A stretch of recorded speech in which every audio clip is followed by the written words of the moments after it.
All right, I'm going to call the work session of the Springfield City Council to order with roll call. Mayor Van Gordon, Here. Councilors Pitts, Here. Moe, Here. Rodley, Here. Stair, Here. Woodrow, Here. Pictionary. Present. All right, we have one item tonight, and it's the Development Code Update Project check-in with Mark Russ. So take it away, Mark. Well, thank you, Mayor, and good evening, councilors. Thank you for having me tonight.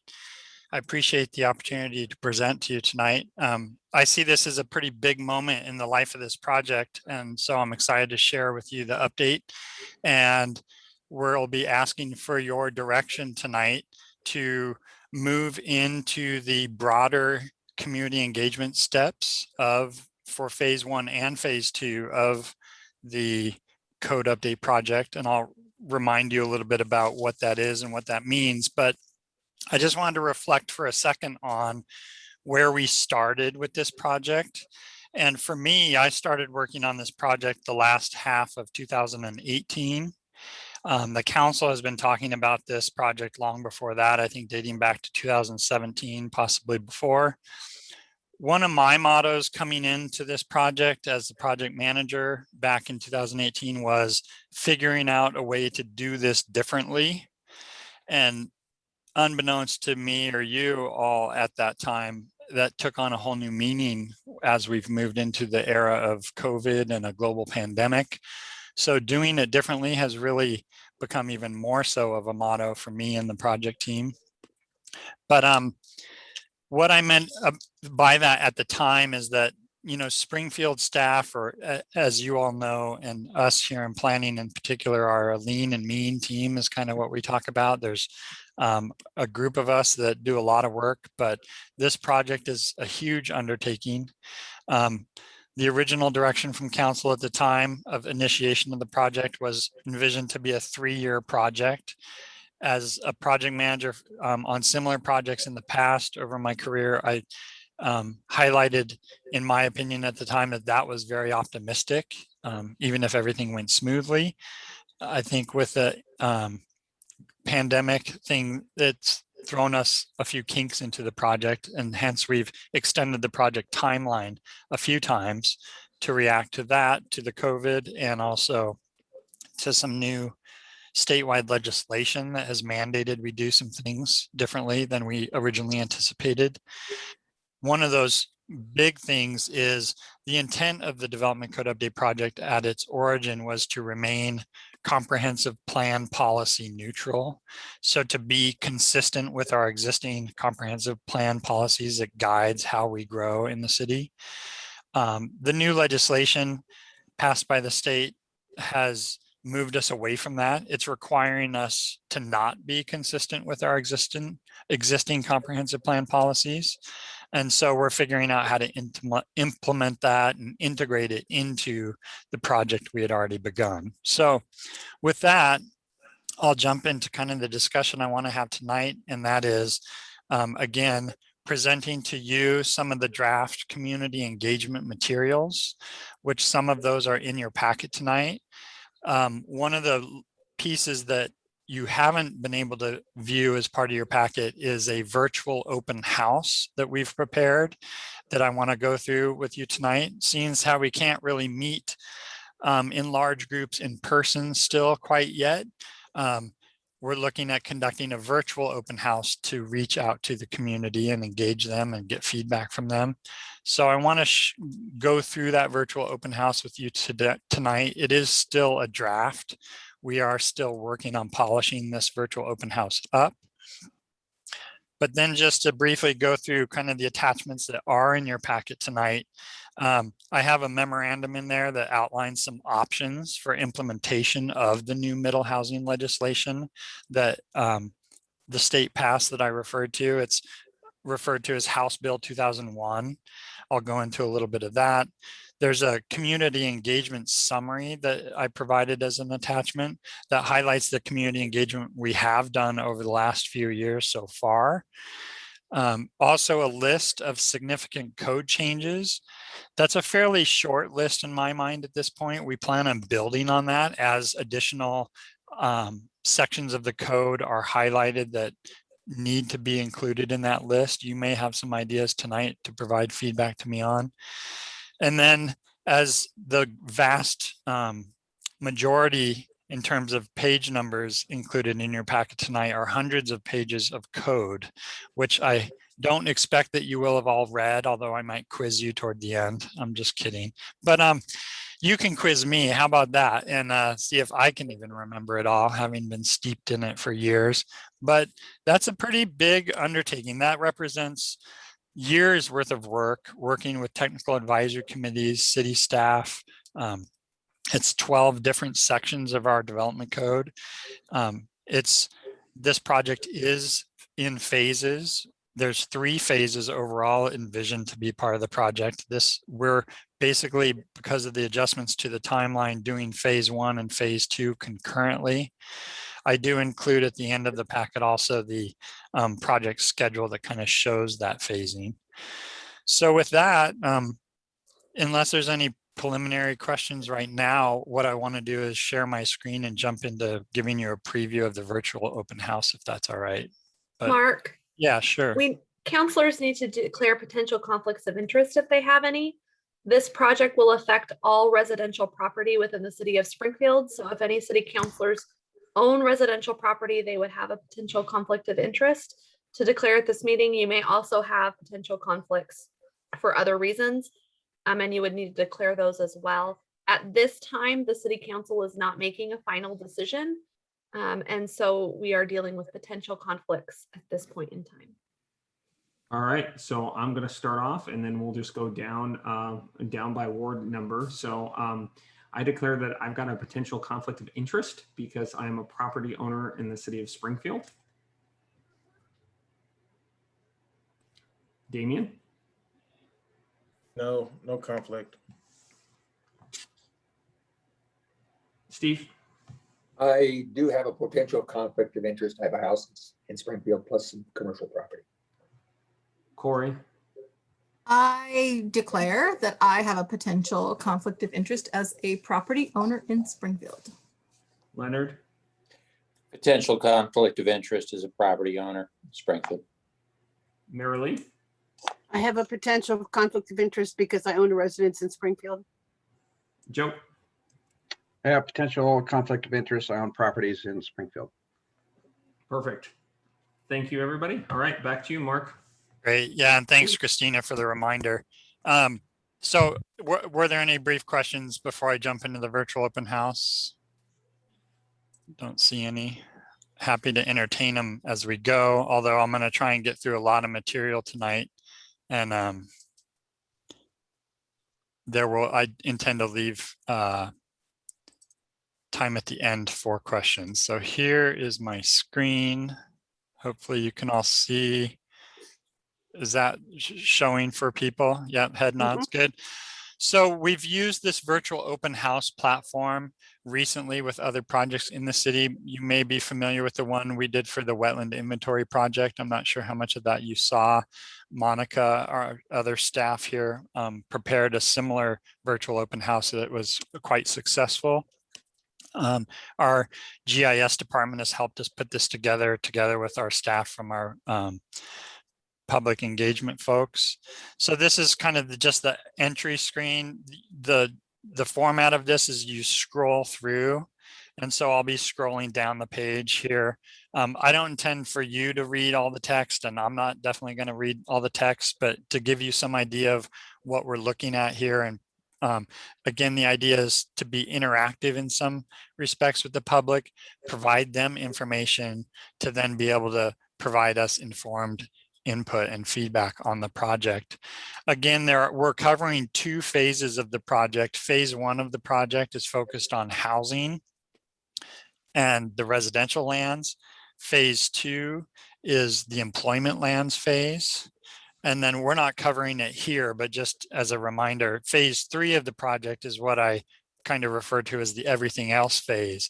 There will be a lot of sections of code that come later for updates, land division section of the code, the floodplain ordinance. There's quite a few other sections that will come. There are links across the top of the page so you can click on a link and it'll jump you forward to a specific section of this page if you want to skip some sections.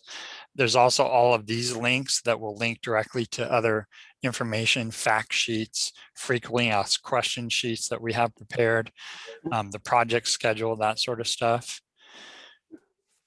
The photos, we have the ability to change in and out.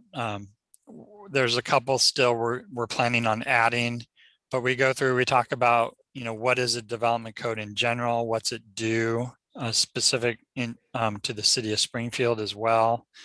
We go into why we're doing the development code update. So we talk a little bit about the history, some of the direction we've received from the city council on doing the update project. We talk a little bit about the new state mandates that I mentioned, the House Bill 2001. There's some other brand new legislation that just has passed within the last couple of days even, or weeks.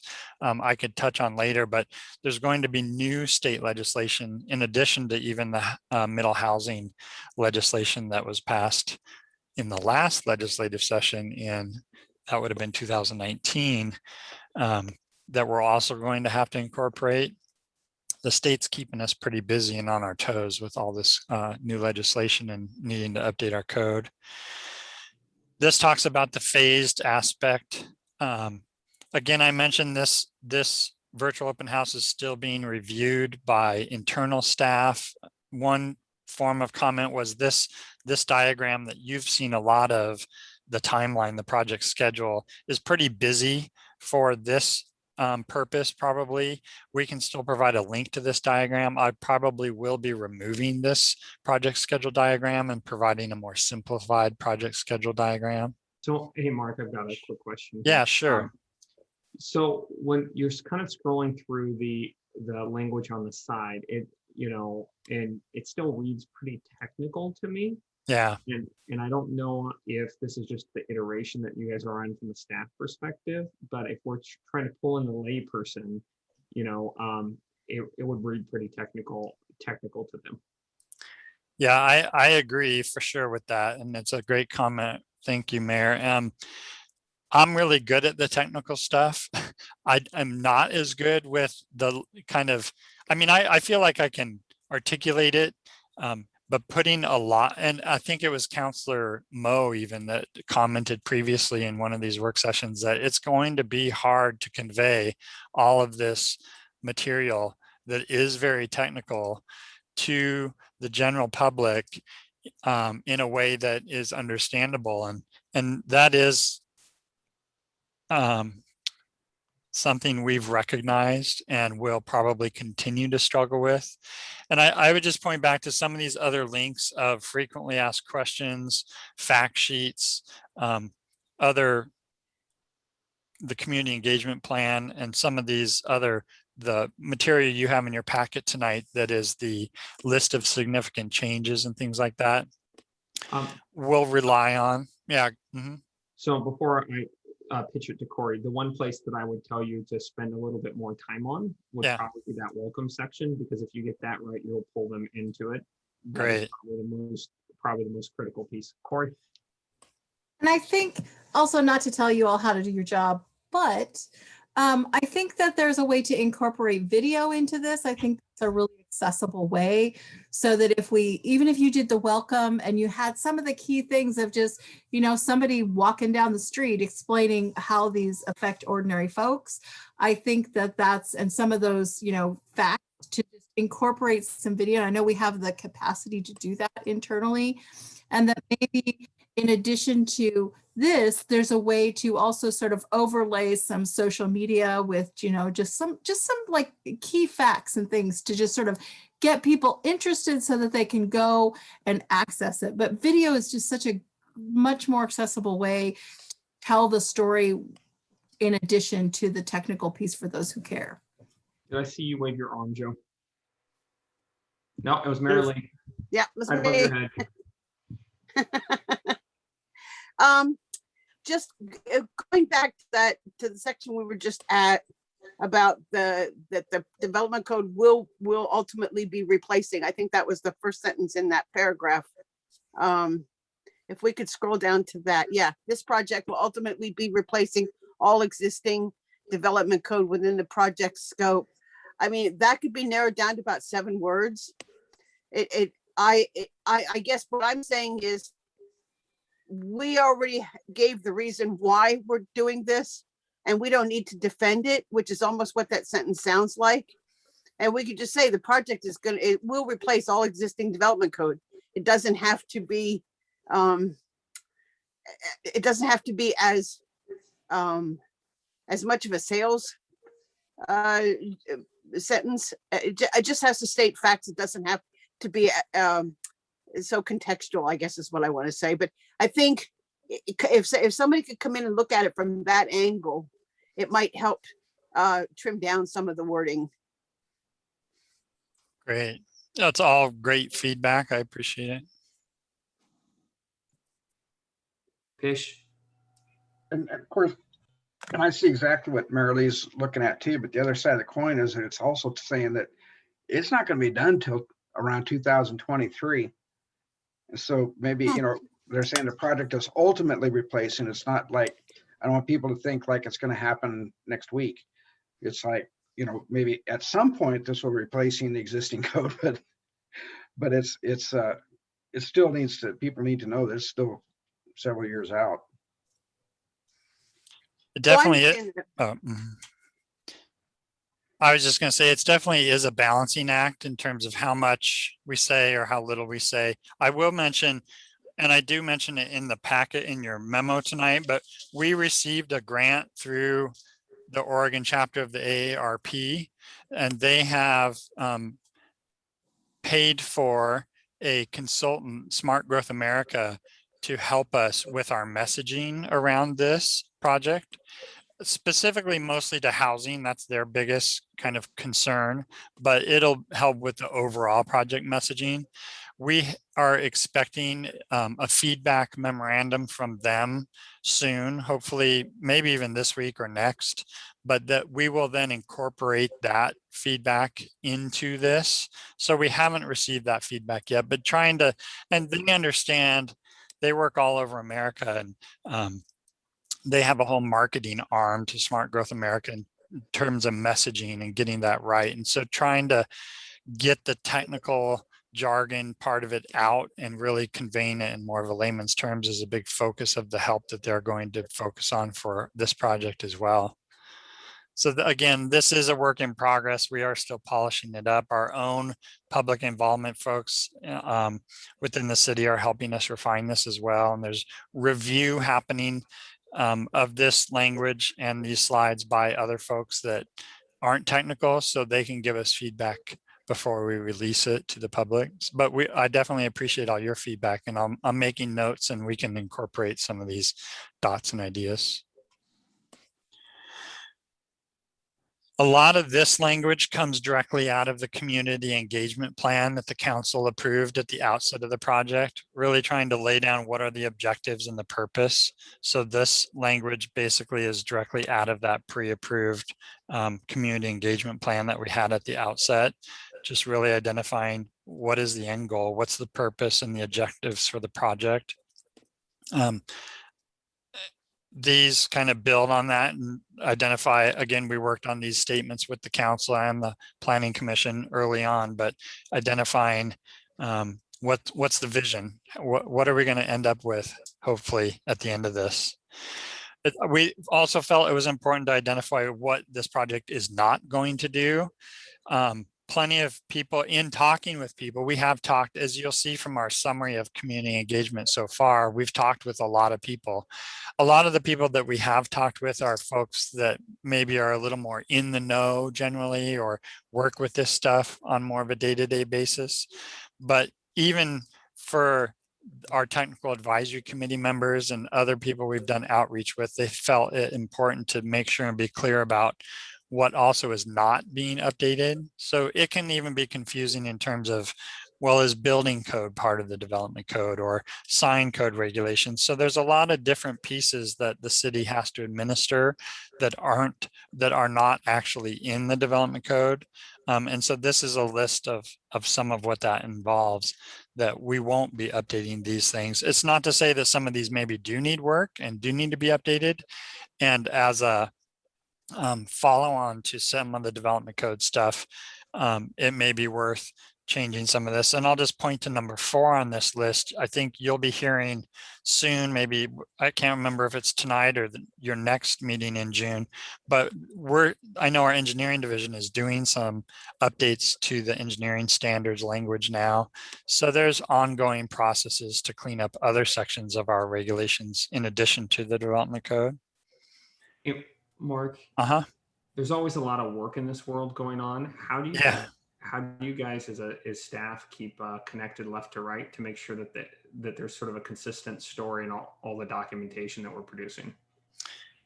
Yeah, we rely, so Laura Lynn is my main contact, and her department and her staff with the public I can't even remember off the top of my head what she refers to her kind of work group as, but I refer to it kind of just generally as the public involvement folks within the city. But so I rely on her a lot to do some of that coordination, but I'm also internally coordinating with all the other departments within the city that have an interest in the work we're doing. So Jeff in engineering, I'm coordinating with him and his group a lot. So I have my technical advisory committees that are made up of the public, the outside folks, but I also have technical advisory committees that are made up of internal city staff that I coordinate with. So that a lot of that is going on. I would say another check and balance on being consistent is a huge help from the city attorney's office.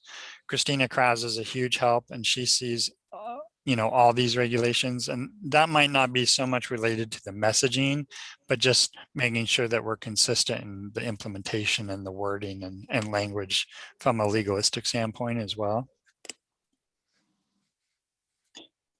Then we go on to give a little bit of background, how we've gotten here, recognizing that we've been going on for a number of years, some future steps. I mentioned the 3 phases, talking about, again, what we're doing now with this outreach versus the continued outreach we'll be doing. Then I get into a little more specifics about the different phases. So I touch on the housing piece itself.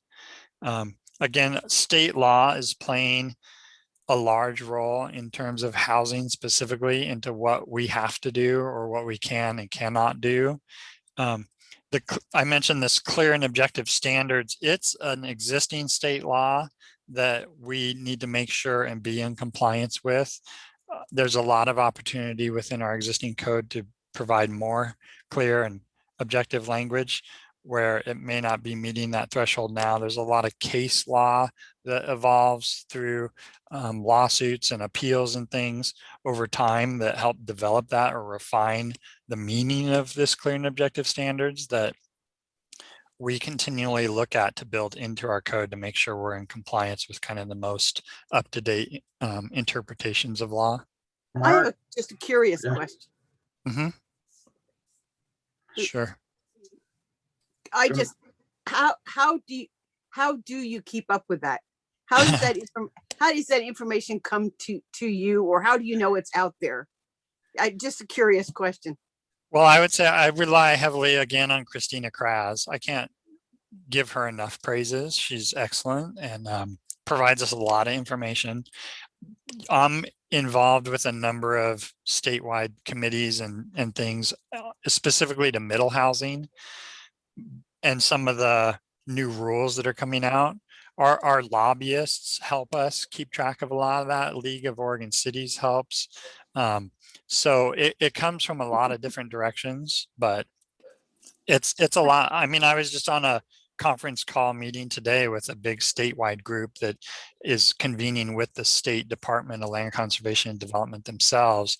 And literally, as we're in this hour-and-a-half long meeting, the governor signed another piece of legislation, a brand new bill that has to be in place, within less than a year, that we'll have to incorporate now into this project that we didn't even know existed or anticipate would exist when we started this. So it's a constantly moving target. Yes, thank you.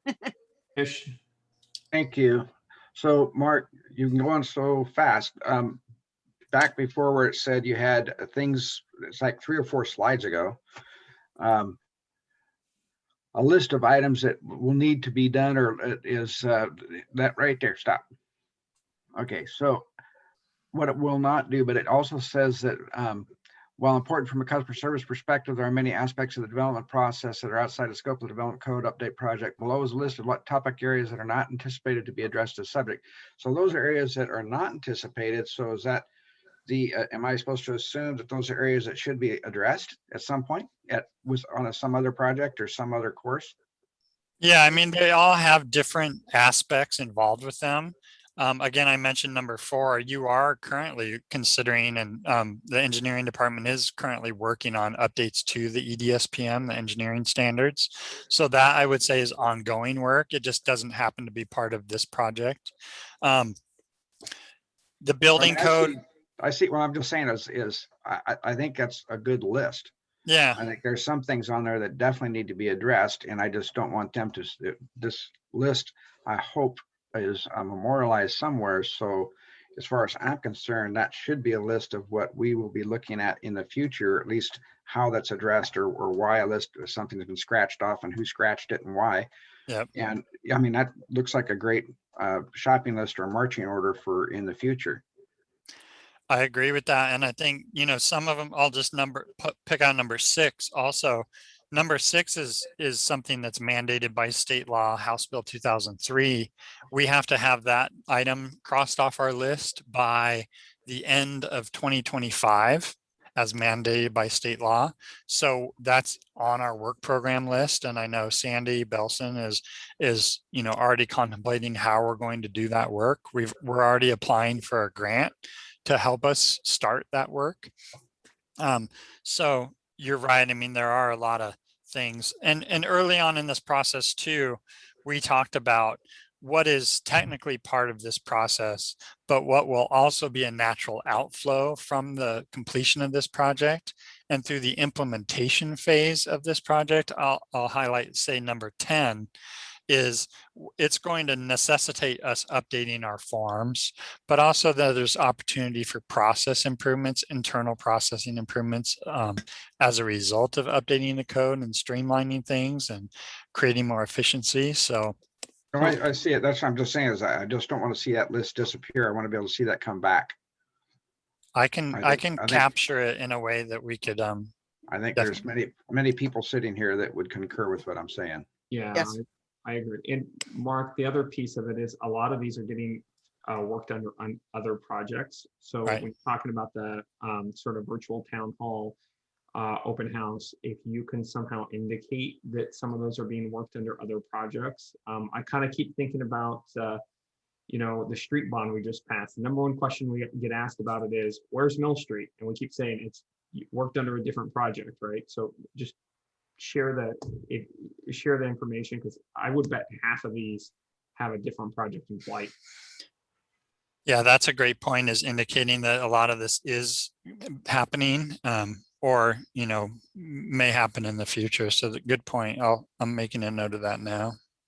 And, interestingly, Mark, is that it keeps coming back to what the council brought up, and Sean or Marilee, you'll have to help me. Historically, we asked for some sort of document in the form of a spreadsheet, et cetera, of what things are out there pending, what the status is, who's supposed to take care of it, and let us know when they get checked off the list. Otherwise, there's things here that we talked about 5 years ago that are now on this list going, oh, hey, that's right. But we don't have any central spot to look back. And I think I spoke with the city manager about this a while ago, and even Neil, I think, Ladati, about having some sort of place where the counselors can go to that tells us where our things are going or where the city's projects are sitting at. And, there's a couple different projects that I asked about that have been dropped off the face of the planet, and we don't know where they're at.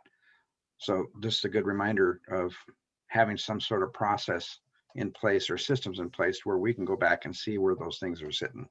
Yeah, and I think there's a broad conversation on a legislative front here, is to make sure we're telling our state delegation that just take a deep breath for a moment, right? You don't need to help more here, right? We got to get caught up with everything else. Right. Well, I mean, if someone says what's going on in the city, it'd be nice to be able to go, okay, what part do you want to look at? Yeah. As opposed to, I'm not completely sure. We hear about these things periodically, but I don't know exactly where everything's at. Anyway, sorry, Mark, that was my 2 cents. Sure, thank you.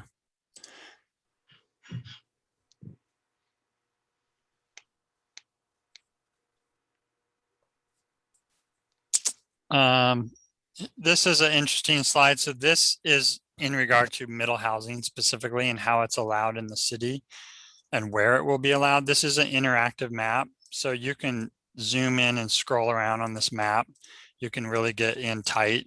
There is a legend, a pop-up legend that indicates you've seen a similar map to this I've shared with you in the past. We're trying to analyze, what kind of impact middle housing will have on Springfield.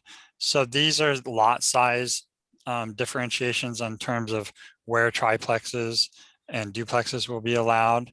So this map is still being refined, but this gives you an idea. This provides a little bit of a tool for folks to look at their own neighborhood and see what kind of impact middle housing might have on their neighborhood. Then the phase 2 part of the project is the employment lands phase. This definitely isn't as large of a piece of the overall project right now because there's such a focus on housing. Something I mentioned earlier tonight was that our original intent was to stay policy neutral with our existing comprehensive plan policies. And because of the new middle housing legislation, that's not really the case with housing any longer. So that's going to be generating a lot more input.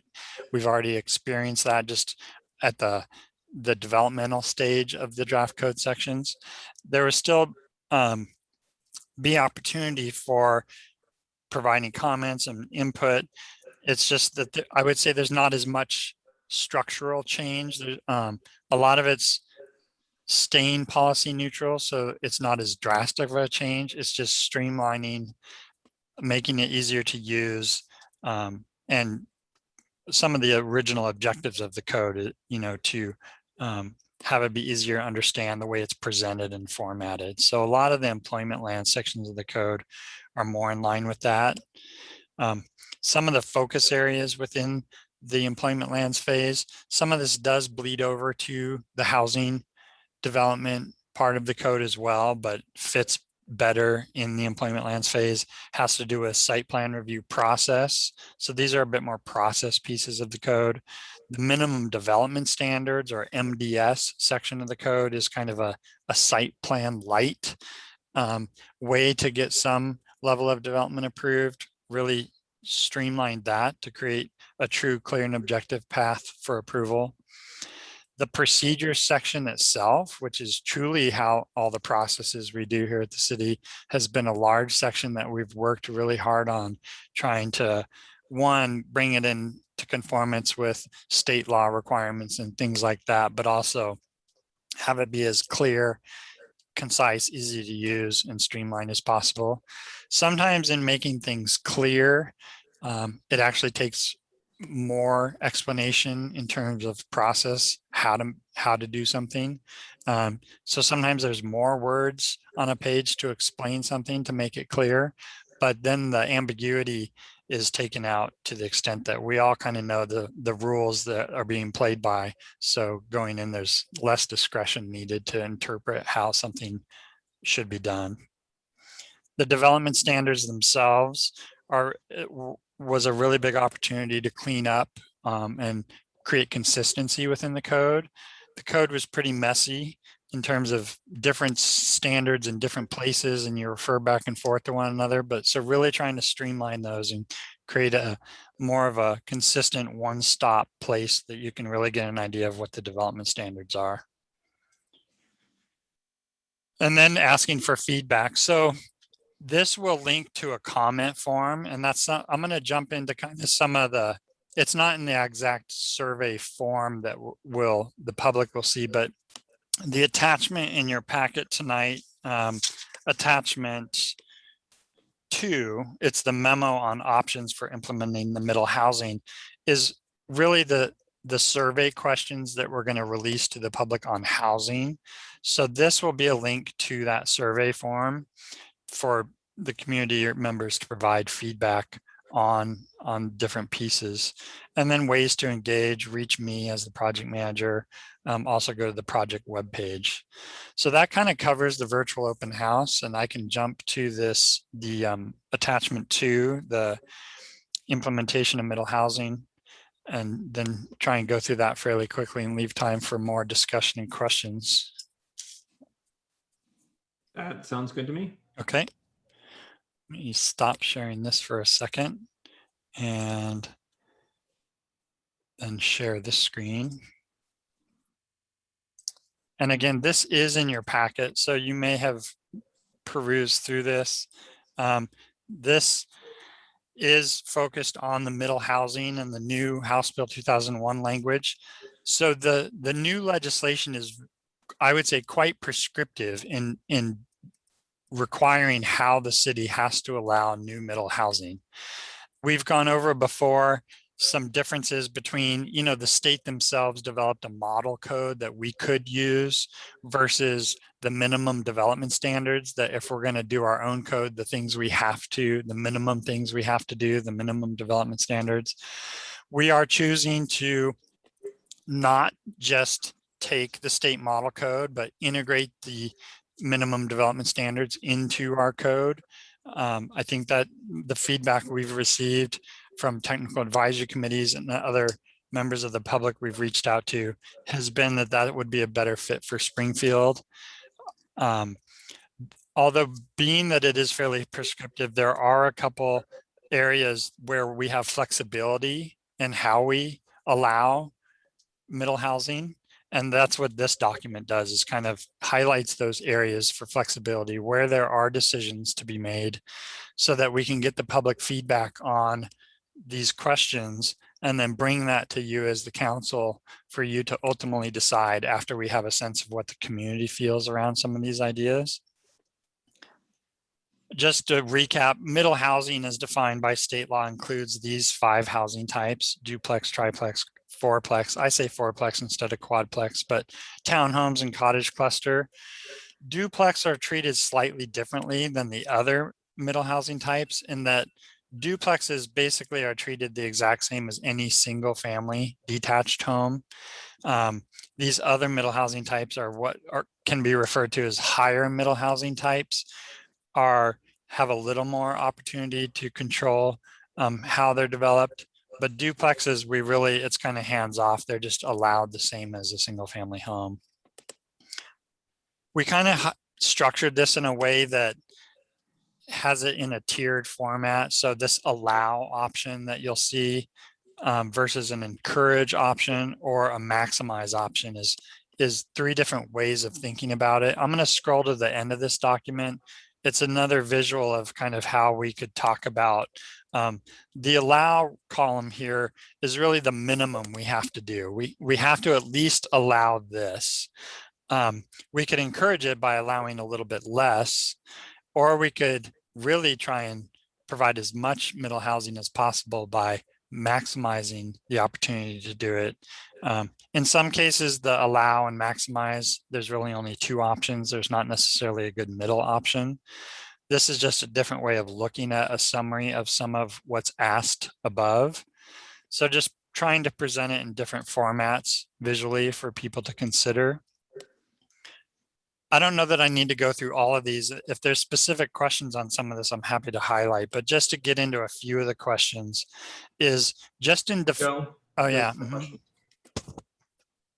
Thank you, Sean. So just out of curiosity, Mark, I guess it's from a matter of perspective where you're talking about allow and minimize and using words like those and encourage. So I guess I'm okay with allowing whatever the law allows or whatever, you know, it is expanded to, but are we taking a position of requiring whatever the law will allow and saying, okay, well, I want to build a triplex here, but the city of Springfield is requiring me to build a fourplex? So, I mean, are we getting into that part of it? Because that's certainly something I absolutely am against. I would say the short answer to that is no, we're not requiring more than we're being mandated to require by the state. So the perspective you're from and from the technical advisory committee, et cetera, are looking at, okay, what is the state making us do as a minimum, and then allowing development occur naturally beyond that point? And so staff is formulating our ultimate recommendation based on all the public feedback we're getting. To this point, to develop the draft codes that we're proposing to release to the public has been informed by that summary of community engagement we've done so far. And that's mostly the technical advisory committees over the last couple of years, as well as some developer interviews and some certain focus groups and things. I would Because I'm say saying there's groups out there that are going to want to, I want everything infilled, everything we can possibly see, every stitch of grass we see. I want someone to be able to build a house on it. As opposed to there's groups out there and people out there that don't want those requirements on them. right. But so there's special interest groups out there that I'm hoping that the TAC is not loaded to go that direction. Yeah, and I could share with you a list. In fact, I have the house TAC. This is who was on the TAC for the housing phase. I don't, did that switch screens for you there? Yeah, I see it. That's the list of names that was on the TAC, but I just had that up in case that question came up. But let me just give an example so we can talk specifically. So the state is requiring us to allow duplexes on every lot that a single family home is allowed on, period. We have to do that. So the first question is, how do we define a duplex? And so if we want to provide a little bit more flexibility in those duplexes coming into the neighborhoods, is we could define a duplex instead of the more traditional sense and the way it's defined, that it has to be at least defined in state law, is that it's 2 attached units. That's a pretty traditional duplex. A lot of the feedback we heard at the technical advisory committee is a concern with losing our existing housing stock, because it's really hard to build new affordable housing. And when I say affordable in this sense, I don't mean subsidized at all. I mean market rate housing that is generally affordable to the vast majority of the population. As we all know, lumber prices have been high, land prices are high, real estate's high. So preserving existing housing stock was seen as a piece that was important. So if we have an option or a choice to define a duplex as being 2 detached units. And that was seen as providing flexibility to say, similar to how we're allowing ADUs now, and that is you can preserve the existing house if there's not a good wall to attach a new second unit to or something like that. Maybe you have a large enough backyard or side yard to add the second unit, but don't want it to be limited to the 800 square feet of ADU. So a true duplex would be a similar size unit or even a potentially larger unit.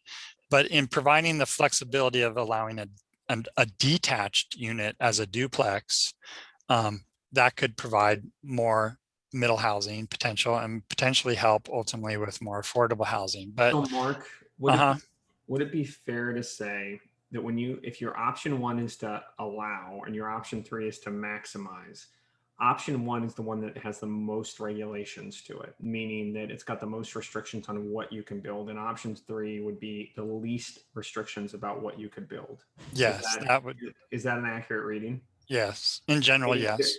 And there's nothing in the packet or that we've heard that would keep people from, if somebody went to a traditional single family home area and had bought a piece of land in there and they wanted to put a single family home on there, they could still do that, or they could turn it into duplexes or any number of these middle housings. That there's just flat out more allowed uses. Is that accurate? Yes. Okay. That's very well put. I appreciate that. I'm ready to move forward. Let's do it. All right. So anyway, whether or not we define these different housing types, triplexes and fourplexes, even as attached versus detached, that's one of the flexibility areas. So we're asking the public's input on that. Should we allow duplexes, triplexes, fourplexes to be detached, or should we only allow them to be attached? And so we talk about, allowing or encouraging. We don't really provide the maximize option here. Again, there's not always a great middle option. In this case, there's really only two. We could change this encourage to maximize, and those are the two options. But anyway, I think you get the idea. This second question actually goes away altogether because of some of the brand new legislation that was just passed. The new Senate Bill 458 requires the city to allow division of new middle housing types. This might also play into this idea of whether we're allowing attached versus detached units, because now the city has to, by state law, as soon as somebody builds a second unit, a duplex or a triplex or a fourplex or townhomes or cottage clusters, as soon as they build that, we also have to now allow them to divide that land into to allow each unit to be on its own lot. Ownership. Yeah. Sorry, what was that? I said ownership. That's important. Yes, right. So fee ownership was obviously by the state saw as a priority for, many families. I would say the majority of families build wealth. The most common way for them to build wealth is through real estate ownership. So that was saw as a, important way to allow that to happen more often rather than just creating more rental housing. Those are detached then, correct?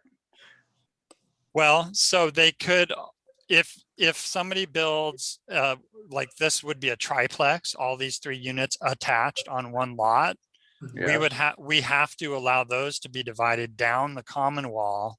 Oh, wow. For them. So 0 lot line, as long as they meet building code and Right. infrastructure requirements and things like that. So on that lot, in that example of the triplex, you could have 3 tax lots.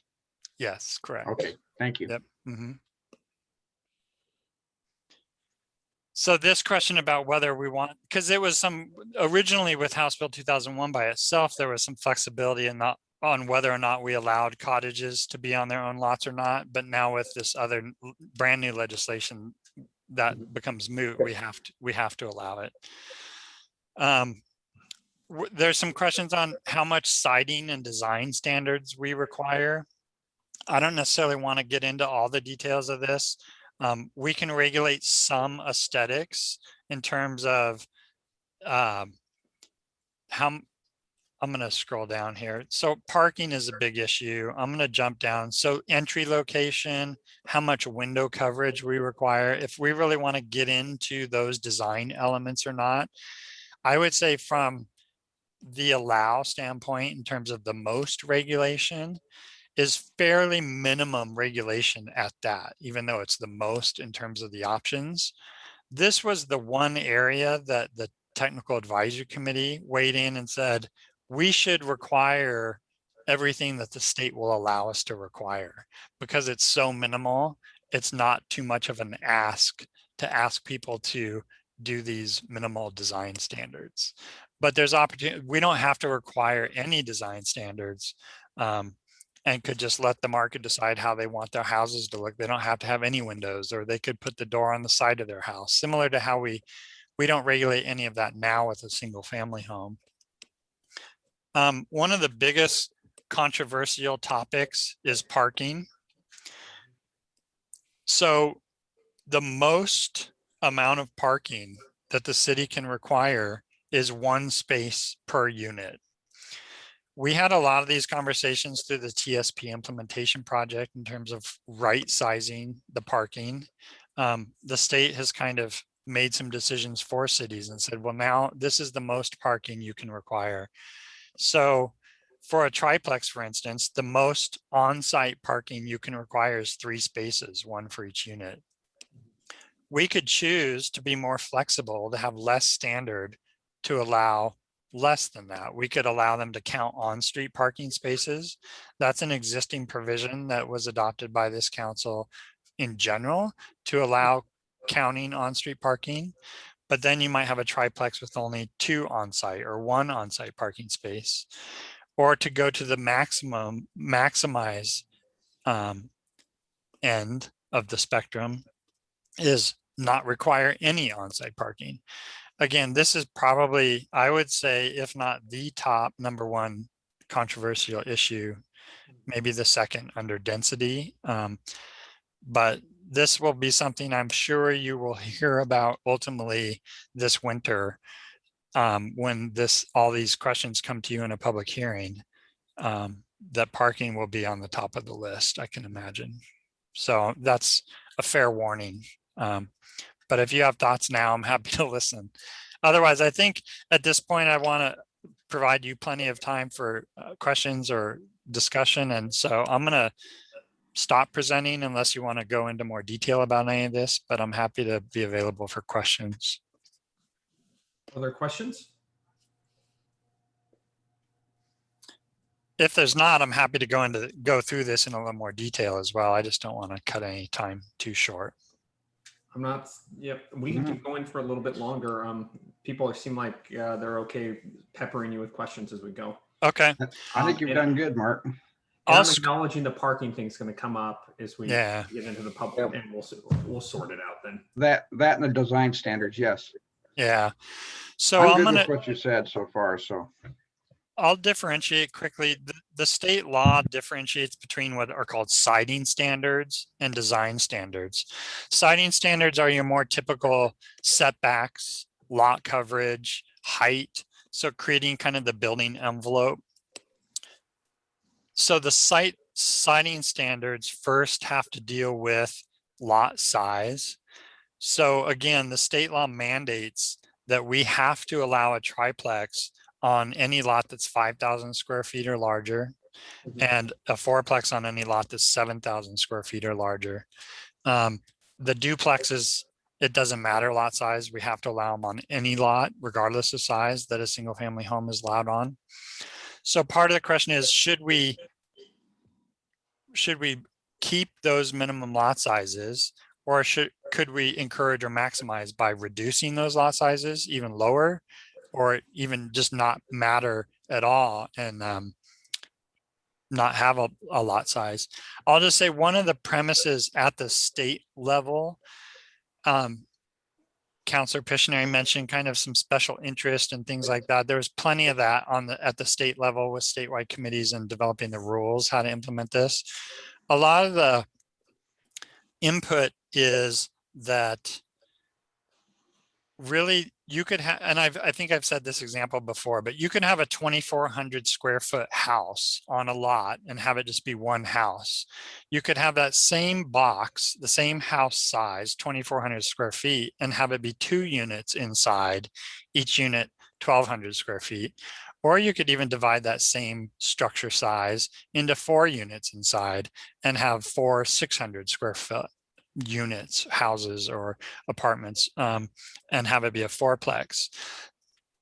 The statewide thinking is that the smaller unit sizes will be more affordable ultimately, provide a better housing stock, more housing units. So that's some of the idea behind, if we don't have a lot size, if we're really just regulating massing in terms of the building envelope, setbacks, lot coverage, height, those types of things, then we really leave it up to the market to decide how many units are going to be on each one of those lots. The other thing I'll just mention too is that we have to also allow conversion of single family homes into these middle housing types. So somebody could take an existing single family home, say, and convert the garage to an apartment and create a duplex, or even divide up a house somehow with a firewall inside and create 2 halves or 3 units within. So even if somebody initially builds a single family home, it could ultimately be divided up internally to multiple units. So that's something then these siting and design standards would not apply to ultimately. So Mark, as we allow more sort of variation, and we're trying to do both things, sort of simplify and allow more things in the code itself. Has there been any thought to get given to, is it reducing the total amount of workload that the staff has to carry? Do more options necessarily mean more workload, or have we managed to find sort of a unicorn here that said more flexibility allows us to process, process these quicker? So, and I'll just share a little bit of, I'm sure most of you are aware that Jim Donovan retired from the city, that he was a former current planning supervisor. I've been allowed to step into that role on an interim basis.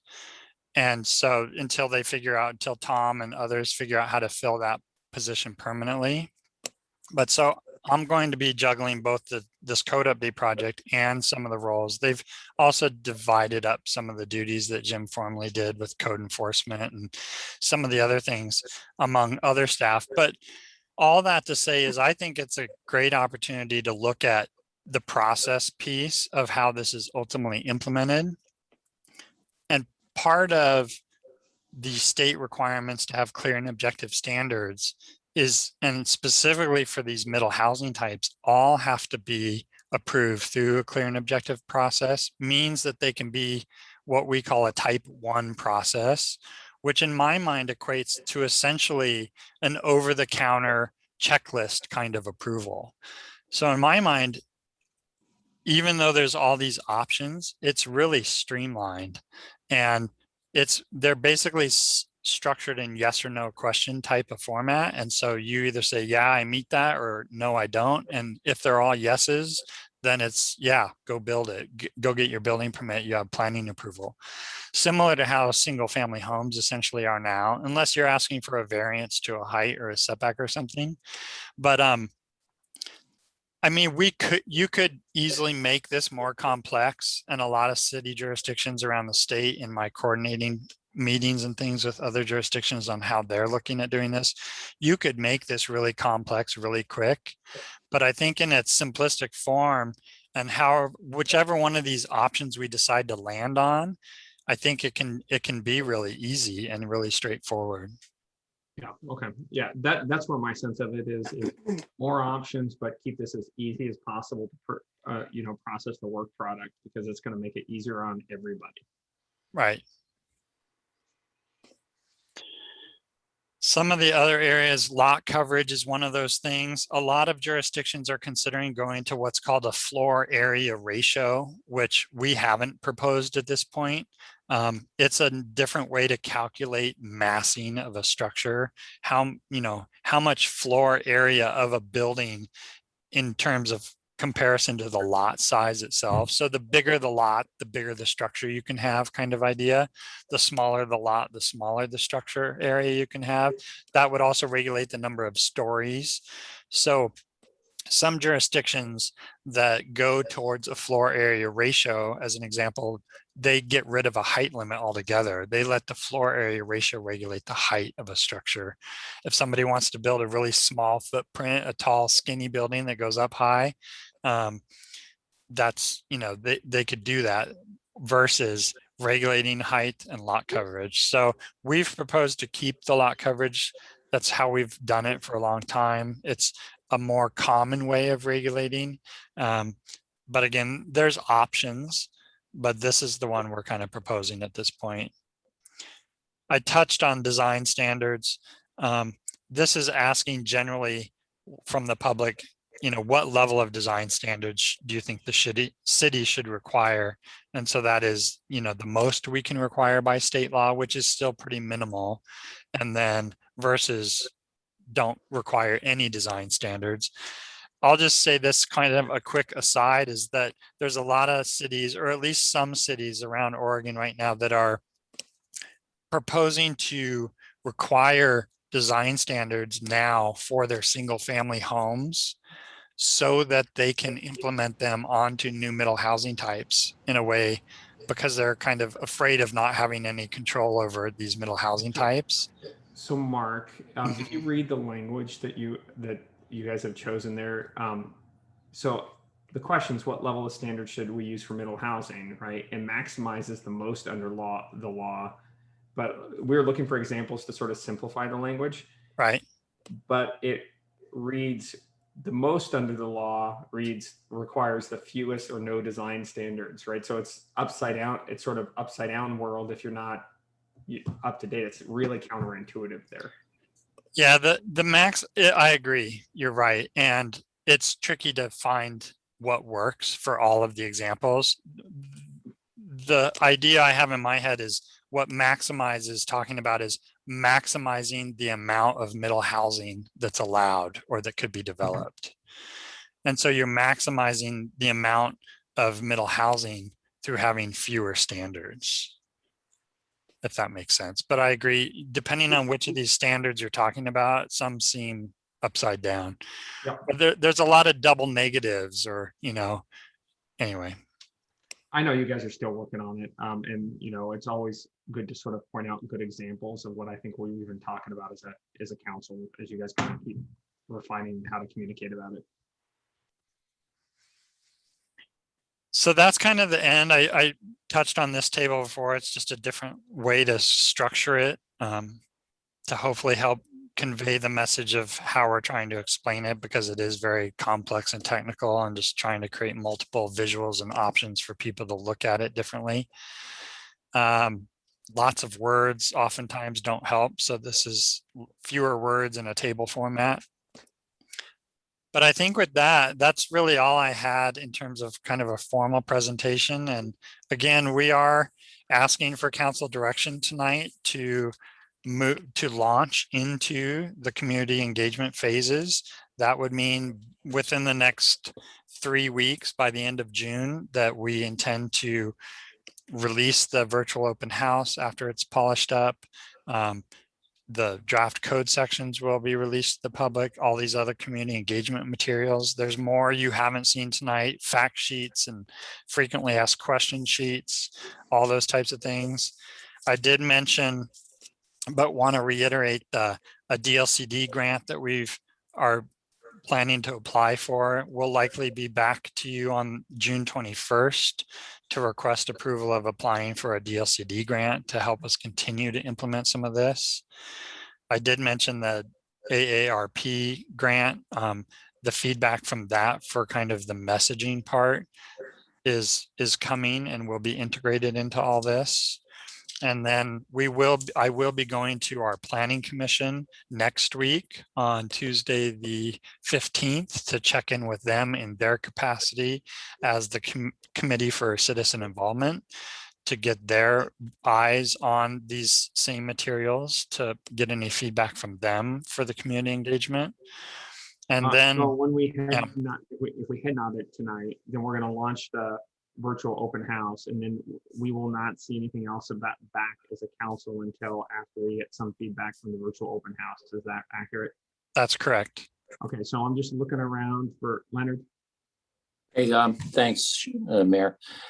Mark, thanks for this presentation. I think I'm going to take you up on your challenge to quiz you.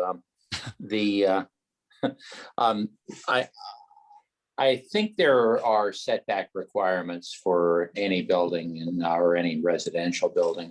Are the setbacks determined by the size of the building or the number of dwellings within the building, or both? I would say neither, actually. They're just setbacks. So the side setbacks are 5 feet. The front is 10 feet, except for a garage has to be 18 feet. And then the rear is proposed to be 5 feet as well. So if your house is a mansion and it's got 20 bedrooms, then it's the same setback. Correct. Now the caveat to that is there is still a lot coverage requirement. So even though you might try and meet your minimum setbacks, you're still likely not to be able to cover all the area within the setbacks with structure because of the lot coverage maximum. The other thing I'll just mention here, and this has become more and more of an issue, but have just received a new MS4 permit, which I'm sure you will be briefed on at some point, but it's the stormwater permit that is a federal stormwater permit that's comes down through the state DEQ that mandates how we regulate stormwater in the city. So that is also being worked on in terms of how it will impact development. In short, more, even for single family homes, we're moving towards likely looking at retaining more stormwater on site. And so regardless of lot coverage, how stormwater facilities are going to be needed to be provided on even individual development lots will regulate how much development on each lot can happen because area needed for stormwater facilities. So I just mentioned that as even though you might want to build all the setbacks, you're practically not going to be able to because of one, lot coverage, and two, new stormwater requirements. Thank you. If you're asking for my 2 cents at this point, I would come down firmly on the side of maximizing our housing right now. There's a desperate shortage here in Springfield, and I would like to be as permissive as possible. I'm on Team Green for go. That's all I got. Thanks. All right, Corey. First, I just want to express my appreciation. I know you all have been working on this for a long time, and this is a lot of work, and things have shifted and laws have shifted in the process. So I just want you all to hear my appreciation and thanks for that. And I am really looking forward to seeing and hearing back from the public in terms of what they're thinking, because I know we've been talking about it internally. So thank you. All right, anybody else? Pish? I just wanted to, you briefly mentioned, did I hear you say the group AARP is involved in this? Correct. We received a grant. I forget the name of their program, but from the Oregon chapter of AARP, they're actually really excited about the work we're doing. Oh, They helped us with the ADU stuff too, but yes, they awarded us a grant to pay for a consultant to help us with the messaging around, kind of the topic of being able to explain this in layman's terms to the general public on what it means and what it will ultimately look like on the ground. Okay, well, I'm just saying that I recall clearly the angle that AARP was going in regards to design standards, and that it really ran afoul to being allowing good developments such as Councilor Steer talks about. Some of those standards that group really wants to push for every city is very development inhibitive because of the inherent costs in which they want to require some of these buildings built under. So it kind of surprised me. I'm hoping that, I appreciate their help and whatnot, but if they get a ton of traction, I can see this going sideways. Yeah, and I'll just chime in there quick that I agree. The code you're talking about or the form you're talking about, and it is true. I mean, in my professional opinion, what they advocate for is a form-based code. That's what Smart Growth America is all about. We made a decision early on in this process with consultation with the council that we were not going to go down the path of a form-based code. And in addition to that, and I explained this to the consultant Smart Growth America that the AARP is paying for just last week, that really House Bill 2001, the state law, prevents us from actually going down that road as well. So I think they heard that message. They understand how we're trying to implement this, but you're right. They do advocate for that. Okay, I just didn't want to see a surprise down the road. Thanks. All right, Steve, take us home. We're under 60 seconds. Oh, I'm okay. Go ahead. All right, Mark, it looks like you've got what you wanted. Are you guys good flipping meetings, or do you want 2 minutes to stretch your legs? I'm good to go. Let's go. All right. Thank you. Thanks, Mark. I'm going to adjourn the work session, and we will reconvene in under 60 seconds for the regular session. We And can a stay different- here, right? Same We're link staying or here. different? Okay, there you go. I had to add some light to the situation.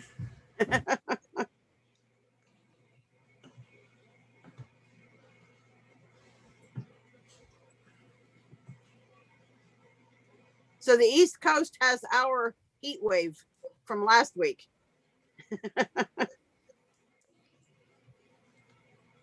It'll come back. Oh, yes. It just, my friend in Maine is not used to 94 degrees in Maine. Ugh. Yes. All right, AJ, let me know when you're ready. Ready when you are. All right, I am going to call the regular session of the Springfield City Council to order with roll call. Mayor Van Gordon, Here. Councilor Pitts, Here. Councilor Moe, Here. Councilor Rodley, Here. Councilor Stair, Here. Councilor Woodrow, Here. and Councilor Pictionary. Present.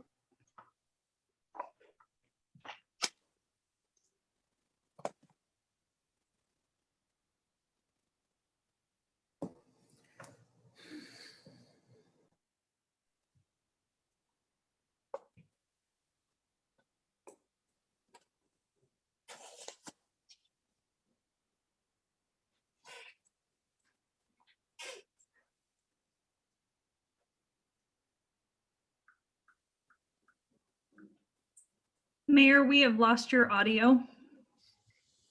All right, we're going to do the pledge all over again. We'll get it right this time. I pledge allegiance to the To the flag flag of the United of the States of United America States of America and to the and republic to the republic for which for it which it stands, stands, one one nation, nation, Under God, under God, indivisible, indivisible, indivisible, with with liberty liberty and and justice justice for all. for all. All right. So as we begin our meeting tonight, I would like to ask members of the audience who are joining us online to please keep yourselves on mute until you are called to provide public testimony. There are two times this evening designated for public testimony and will be listed as public hearings and business from the audience on the agenda.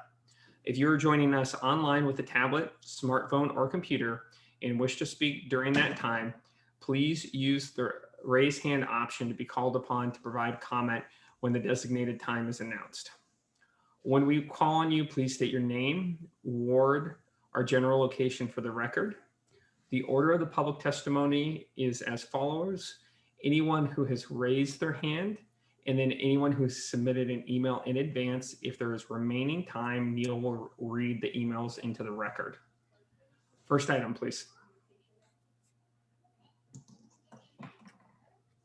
The first item is Springfield Upbeat Mayor's Recognition. Item A, June 2021 is LGBTQ plus Pride Month, and that is a proclamation. And Mayor Van Gordon, that is your item. I'm grabbing the resolution, so please bear with me. Or the proclamation. Whereas our nation was founded on the principle of equal rights for all people, but the fulfillment of this promise has been long and coming for many Americans. Whereas the historical riot at Stonewall in New York City on June 28, 1969 is considered a turning point in LGBTQ plus liberation in the United States. Whereas for more than 50 years, June has been celebrated as LGBTQ plus Pride Month nationwide in honor of the LGBTQ plus citizens that rose up and fought discriminatory laws at Stonewall. Whereas everyone should be able to live without fear, prejudice, discrimination, violence, and hatred based on race, ethnicity, religion, class, gender identity, sexual orientation, age, mental or physical disability, and be supported by their peers, educators, and community leaders. Whereas June has become a nationally recognized moment to celebrate and honor LGBTQ plus Americans having overcome adversity and enriched our society.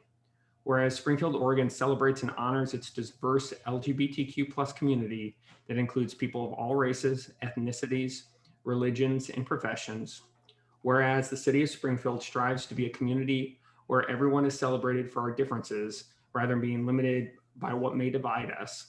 Now, I, Sean Van Gordon, Mayor of Springfield, proclaim June 2021 to be LGBTQ plus Pride Month in recognition and celebration of the many ways in which the history and culture of LGBTQ plus Americans and the advancements, discoveries, and achievements of LGBTQ plus Americans have contributed to the history, culture, social fabric of the nation in the city of Springfield.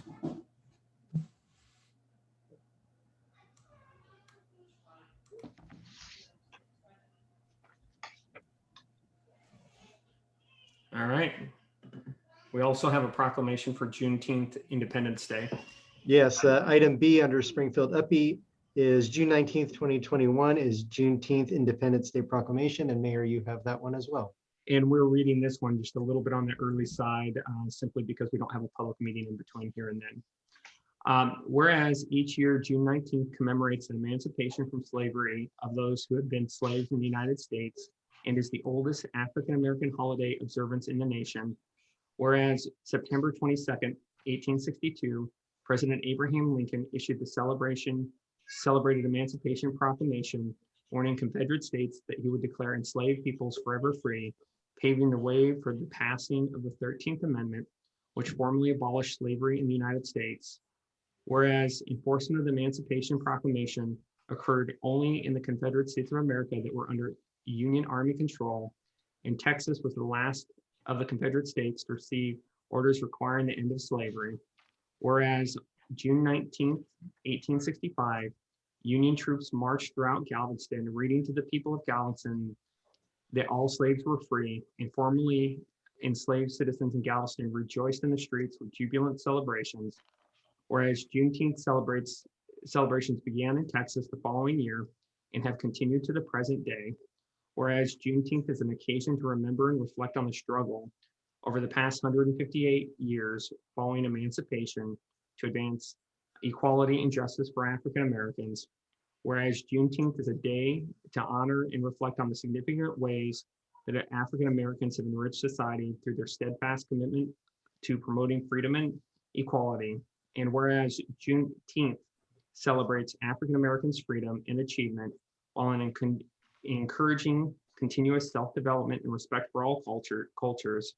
Now, I, Sean Van Gordon, Mayor of the City of Springfield, proclaim June 19th, 2021 to be Juneteenth Independence Day in recognition and celebration of the many ways in which the history and culture of African Americans and advancements, discoveries, achievements of African Americans have contributed to the history, culture, and social fabric of this nation and the City of Springfield. Thank you. All right, next item, please. Mayor, the next item is the consent calendar. Mayor, I would like to, before I ask for approval of it, I would like to pull item D for a comment. So 5D. Let's see, 5D. Okay. Yes, insurance thing. Okay, so can you make a motion to approve everything else absent 5D, please? Okay, I'll move that we. Where the heck am I? I move that we approve the consent calendar and leave item 5D out for just a comment in a minute. Second. It's been moved and seconded. Neil, could you call the roll, please? Councillor Pitts, Aye. Councillor Mo, Yes. Councillor Rodley, Yes. Councillor Stair, Aye. Councillor Woodrow, Yes, and Councillor Pictionary. Yes. All right, the motion passes 6-0. And then if we can go to item 5D, please. And I think, Steve, do you need the staff or do you just simply have a comment you want to make? Well, I'm getting comments and concerns about the cost of our liability insurance, and I wanted to bring it to the council's attention that we all realize the issues with the police going on. We've got to put in effect ways to make that go backwards. And I guess my last question might be for staff, and that is exactly what are we paying for liability insurance this year? I'm sorry, so you wanted to know the total amount? Just the amount, yeah.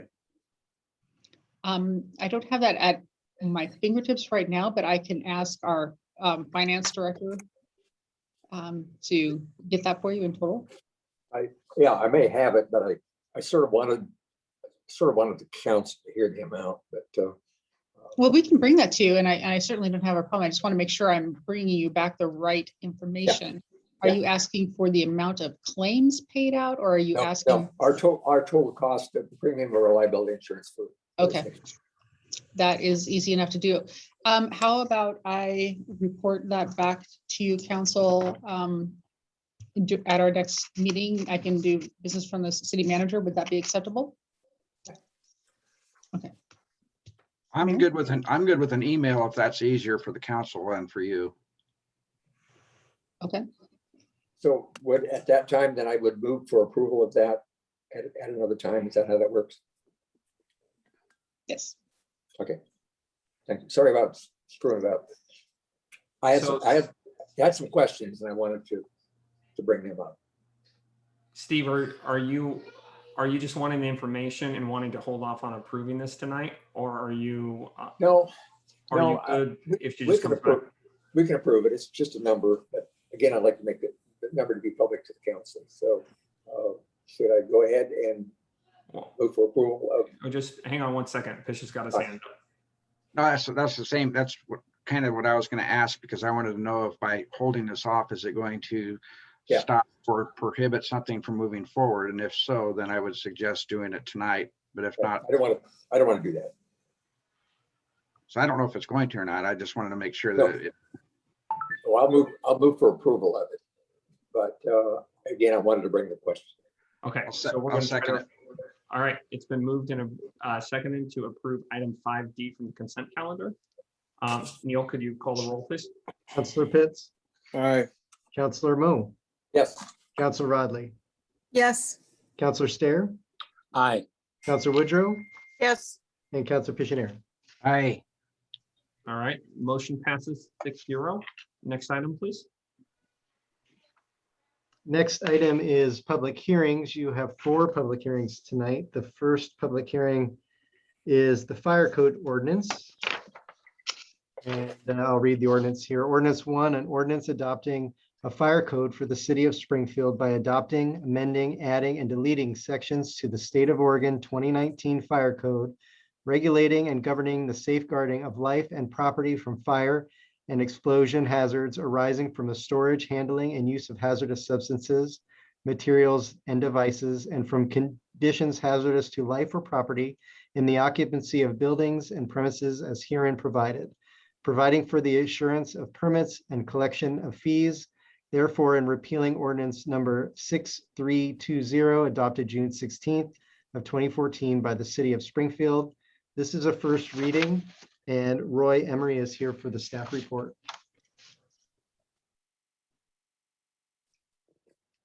Good evening, Mayor and Councilor. My name is Roy Emery, and I'm the interim fire marshal for Eugene Springfield Fire. Like we discussed in the work session, the 2019 proposed fire code will replace the 2014 fire code that's currently in the ordinance for Springfield. And Eugene's running a parallel process at this time. And so periodically through the code cycle, every 3 to 5 years or so, the fire code gets updated. And that's basically what's happened here. And we got a little behind the game with Amy leaving, and then that's why I came on board. So that's why we're doing this now instead of 2 years ago. Do you have any questions on the code at all? All right, any questions? Well, when we get our code for Springfield together, will it be exactly the same as Eugene's? I believe Springfield has some different differentiations, doesn't it? Yes, sir, you're absolutely correct. I had thought that the copy that we gave to you had highlighted sections, and those highlighted sections would be the Springfield specific language. And that's right. Right. It's clear down in my file. All right, any other questions before I open the public hearing? All right, I'm going to open Mayor? Yes. Really quick, I wanted to call attention for the public hearing to just 2 small changes that will be in the proposed ordinance for the second reading. One is that we're not proposing to add Appendix M as stated in the first reading version, that there was a change in labeling of appendices. And that one is regarding high-rise buildings and is not planned to be included. And then the second change is a removal of a definition for protected property, which is a state law definition related to arson and is not used in the fire code at all. So it's extraneous. All right, thank you, Joe. Just a quick one, Chief, under page 12 of 16 of attachment 1, 901.6.4 is excessive false automatic fire alarm activations. This was added, is that added to the Springfield code by charging those folks?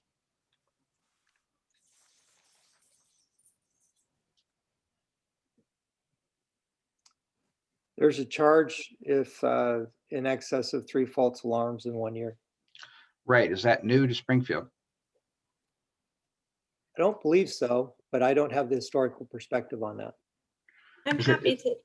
Go ahead, please, Christina. I'm happy to jump in. We were already require alarm system business and agent fees, and I believe that there is false alarm language under that section. Yeah, I know there was false alarm language, but I don't know if it was codified as to how many. And in this, it says that they were cited under the provisions, but I don't see where it indicates how much the citation is or what type of adjudication is required after that.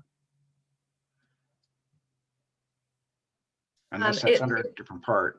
It's in the Springfield Municipal Code, Chapter 7, Section 7.010 through 7.026, and we can follow up with more information as well. Okay, I just didn't know if it was, I just was trying to make sure it wasn't a huge deviation from our standard operating. I believe that has been in prior versions of the alarm of the fire code previously. Fire It's codes. something carried over from prior years, and it's the same in the city of Eugene. And it's mixing in my head. Is that also, we have something similar, I know this is off base, but something similar to burglary activation alarms, burglary alarms false for the PD as well? Yes, that's the alarm system sections that I was referencing. I believe those are. All right.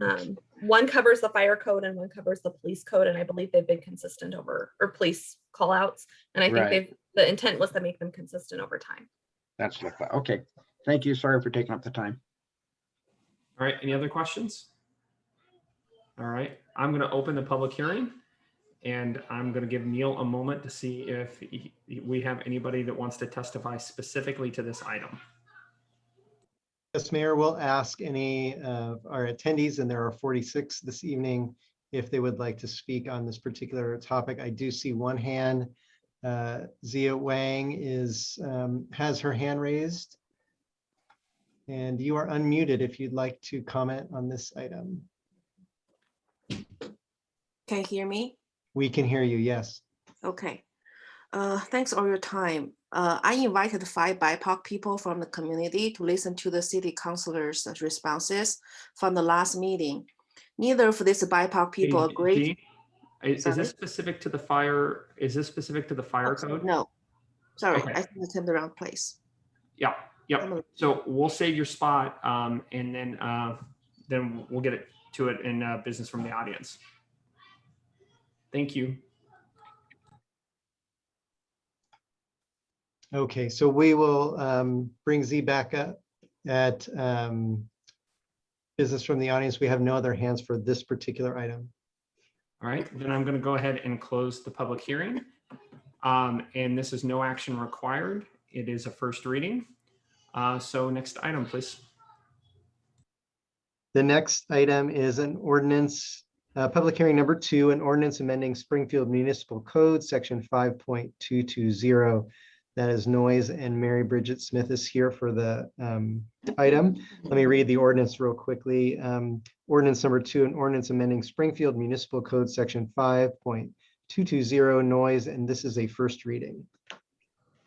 Good evening, Mayor and Council. Mary Bridget Smith, City Attorney, presenting this item to you tonight. This is asking the council to adopt a small change to our noise ordinance to officially delegate the ability of the city manager to issue a special noise permit instead of having it go to the council. We overhauled our noise ordinance in 2019, and this was an oversight to not include this delegation. This council has delegated similar authority to the city manager, for example, for parades and special event permits. This would just allow most cases, the police department to issue a special noise permit. Sometimes Willamette will ask people who, for example, rent a shelter at Willamette to get a special noise permit, or they may even ask for one sometimes if they're doing an event, or if someone or group is wanting to have some kind of event. For example, there were a nurses union who wanted to have an event next to Mackenzie Willamette at a church parking lot, asked for a noise permit, just to give you an idea of some of the things we're talking about. It would allow for an appeal to the council, which is required under the Constitution for due process, and it's the same as you have for parades and other administrative permits. And then also for private construction, for example, if there's a big construction project that needs to do construction work outside of regular hours, they could also get a special noise permit for this. This is a first reading tonight. I believe there's a public hearing, and then this will be back to the council if you're wanting to approve it on consent. There is no permit fee for this type of permit. It's not a very common permit, and it is often in conjunction with other permits that people pay for. Just to give you an example, since 2019, there have been like 18 applications for these types of permits. So it's not one that happens all that often or all that consistently. And then also just keep in mind, there are some free speech considerations with not regulating the content of a special noise permit, but just making sure that if someone comes, that it is being evaluated, not based on content, but on reasonable time, place, and manner. And I'm happy to answer any questions and then move forward with the hearing. Are there any questions? All right. Then I'm going to open the public hearing. And Neil, do you see anybody that is interested in testifying specifically to this item? Mayor, we'll just give folks a moment. I do not see any hands for this particular item. No, I do not. All right. Then I am going to close the public hearing. And this is a first reading, so it's no action. Next item, please. Next item is public hearing number 3, annexation of territory to the city of Springfield. Annex approximately 2 acres of residential property located at 7399 Thurston Road, map 17-02-35-00, tax lot 2700. Ordinance number 3, an ordinance annexing certain territory addressed as 7399 Thurston Road, map 17-02-35-00, tax lot 2700, to the city of Springfield and Willamette Park and Recreation District, withdrawing the same territory from the Mackenzie Rural Fire Protection District, adopting a severability clause, and providing an effective date. This is a first reading, and Melissa Carino is here for the staff report. Thanks, Neil, and good evening, Mayor and councilors. It's good to see you all again. So the City Council tonight is requested to consider an ordinance to annex an approximately 2-acre parcel municipally addressed as 7399 Thurston Road in Springfield. It is located on the south side of Thurston Road, just east of Thurston Elementary School. The property owner has requested annexation to facilitate a residential subdivision on this property zoned low-density residential. Currently, this is what the zoning and city limits looks like for this subject site. It also has, so you can see that the city limits are on the western end, and the site is zoned low density residential. It also has the urbanizable fringe overlay on top of it. Now, if the council does approve this annexation, this is how the zoning and city limits would change. So in fact, the zoning would not be changed from low density residential, but the urbanizable fringe overlay would be removed. There are 4 criteria for annexations from the Springfield Development Code, section 5.7-140. I'll just go ahead and read each of them.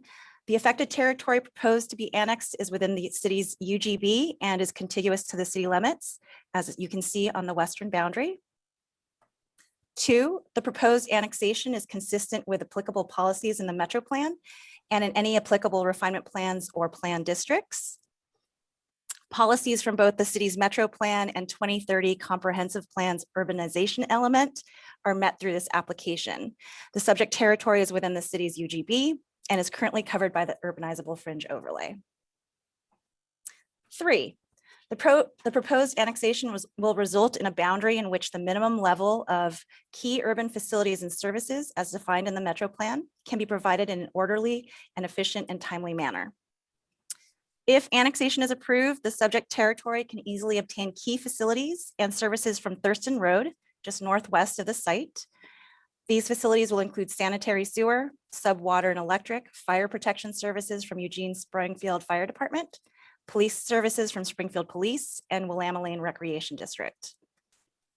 4th, where applicable, fiscal impacts to the city have been mitigated through an annexation agreement or other mechanism approved by the city's council. An annexation agreement was also approved by the applicant. If the annexation is approved by city council, the agreement is ready to be executed by the city and recorded with Lane County. This agreement can be found as Exhibit B in Attachment 2. The agreement covers both obligations for the applicant and for the city, including any financial responsibilities. One thing to note is that we have revised the annexation agreement from the one in your packet to reflect the city's transportation system plan.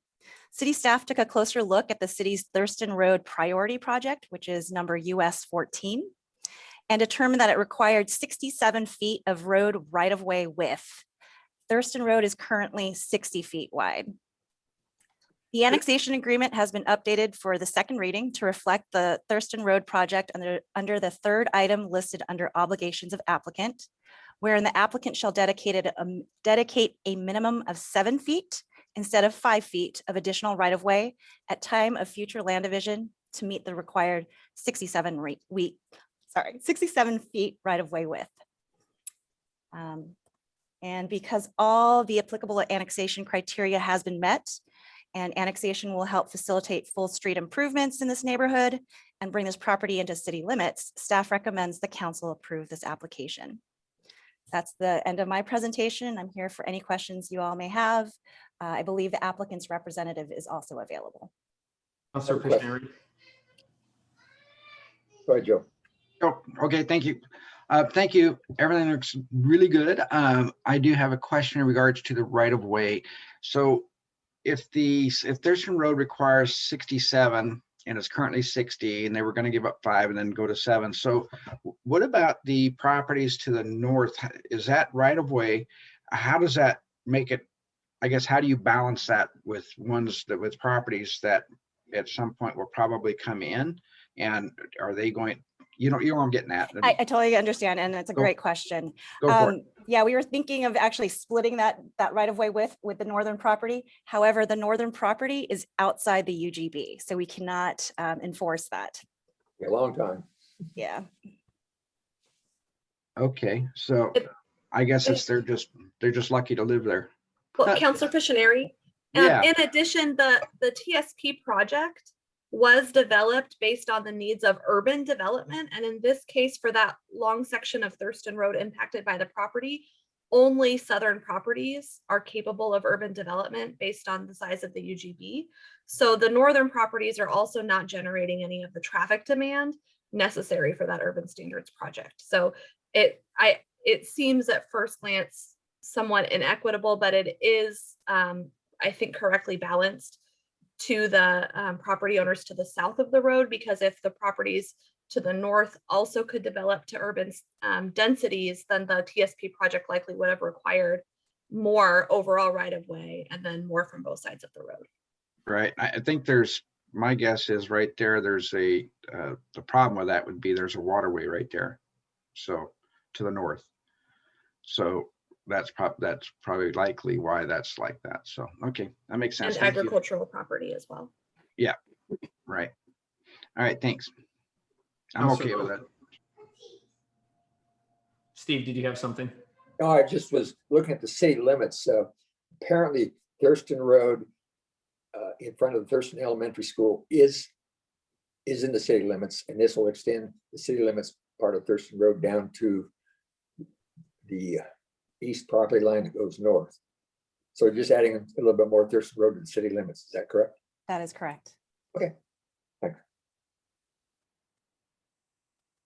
All right, any other questions? Very good. Then I am going to go ahead and open the public hearing. And Neil, do we have anybody in the queue to speak to this item? Mayor, it does not appear we have anyone wishing to speak on this particular item. All right. Then I'm going to go ahead and close the public hearing and just note that this is a first reading. So we are ready to go to the next item, please. Mayor, your next item is the final public hearing of this evening, and it does have a motion. Public hearing number 4, Springfield Community Enterprise Zone redesignation resolution. Resolution number 2, a resolution requesting the Springfield Community Enterprise Zone be redesignated and authorizing the Springfield City Manager to submit this resolution to the state of Oregon for approval. Courtney Griesel is here for the staff report. Good evening. I'm going to share my screen and provide an image of the zone boundary for this discussion. As noted in the resolution, this is requesting the board's authorization for us to apply to the state for redesignation. The enterprise zone is a 10-year program. I want to note that in the packet, we say that upon redesignation, this zone would be in place for Springfield through 2031. I need to note that actually the entire program statewide is currently set to sunset by state statute on June 29th of 2025. So that assumes the legislators do renew the program. But I do want to kind of flag that piece. Share briefly here. So for this evening, the final proposed boundary is shown here, and it includes a couple key elements which are incorporated into the resolution. The proposed boundary and program is moving Springfield from a rural zone to an urban zone. So this does mean that companies within our urban growth boundary area and incorporated to the city, also falling in traded sector categories, increasing investments in equipment and employment would be eligible for the program. The proposed boundary now reflects some feedback from the council based on the April meeting, where we did incorporate some of the parcels along Main Street, specifically to the south. So if you were to zoom in on the map, you'd see it sort of jog the parcel lines a little bit like broken teeth, if you will. It also provides us adequate space into the future. So the proposed boundary for adoption this evening under resolution is the orange area and totals 9.7 square miles, which is well within the limitations of the program. It also provides us adequate space as properties incorporate to the city limits in green, that we would amend the boundary to include them. In order to make that space, we've done a couple things. We've removed some of the public lands and infrastructure facilities that were within the boundary previous, which is these yellow kind of lighter colors. Also, as part of our redesignation and to prepare resolution for this evening, we had an affected agency meeting. This was a meeting where formal notice was sent to all affected agencies, and these are taxing agencies who would have property within that proposed boundary. In total, we sent out 14 notices. I'll note that 2 of those 14 were City of Springfield agencies, so one being the city and one being CETA. We had 12 attendees of the meeting, not including myself, representing 8 different agencies, and we did not receive formal or written comment or notice during that, although it was a great discussion and just good relationships. So this evening's resolution is to redesignate and also reappoint staff as the zone manager. Once that resolution is passed, we would then send along with a finalized zone boundary to the state before July 1 for submission and application. And assuming their approval, we'd then take the next several months to really form a new urban enterprise zone program strategy and handbook that come back to the the council for discussion and review and adoption in the fall. Here for any questions. Are there any questions? All right. It looks like we need a public hearing, so I'm going to go ahead and open the public hearing and give folks a moment to hop into the queue. Mayor, it appears we have no hands for this particular item. All right, I'm going to close the public hearing and then entertain a motion to adopt it or not adopt it. Well, I can go the wrong way, couldn't I? I'll make a motion that we adopt resolution number 2. Neil already read it, but I'll read it again anyway. A resolution requesting the Springfield Community Enterprise Zone to be redesignated and authorizing the Springfield City Manager to submit the resolution to the state of Oregon for approval. Second. It's been moved and seconded to adopt resolution number 2. Neil, could you call the roll, please? Counselor Pitts, Aye. Counselor Moe, Yes. Counselor Rodley, Yes. Counselor Stair, Yes. Counselor Woodrow, Yes. and Counselor Pictionary. Aye. The motion passes 6-0. Next item, please. Mayor, the next item is business from the audience.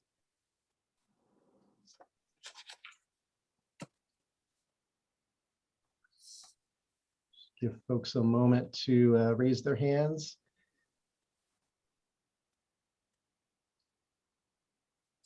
And just a reminder, we have 40 attendees on right now. We have currently 3 speakers waiting to speak. Our first speaker is Zia Wang, followed by Amy Cothron. And Zia, your microphone should be unmuted now. Okay, now it's my turn. Can you hear me? We can hear you. Thank you. I'm surprised you just proved the SPD liability insurance payment without knowing the amount. I don't think it's how you should spend taxpayers' money. Anyway, I invited 5 BIPOC people from the community to listen to the city councilors' responses from the last meeting. Neither of these BIPOC people agree with the comment that we need more police and police funding to make us safe. Why don't we hear more voices from BIPOC people to comment on this meeting? I immigrated from US when I was 35, so I didn't grow up through generational racial oppression trauma in this country, and I still have the initial courage to speak up against police brutality. As you know, I'm not a norm. A lot of the talented, marginalized population is afraid of using the public platform because they don't want to put themselves in a risk for racial profiling by police and targeted by white supremacy. However, there's still many ways for city councilors to connect with our BIPOC community by reaching out and creating safe space for us to talk. I made a public comment here over 2 months ago that the multiple white people yelled racial slurs at me outside of Along Came Trudy restaurant, but I haven't never received any personal contact or reaching out from city councilors to follow up my experience.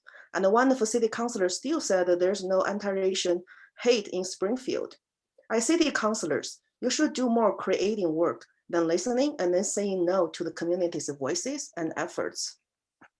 Talking about the culture change, all BIPOC people I talked to strongly agreed with that, but also expressed it defined the police and the culture change should happen in parallel because the current culture of Springfield is SPD collaboratively working with the local white supremacists to oppress BIPOC community. SPD has never made BIPOC people feel safe, especially Black people. There are tons of research and cases showing there's a deep skepticism on the right of any assertion that the criminal justice system is racially biased.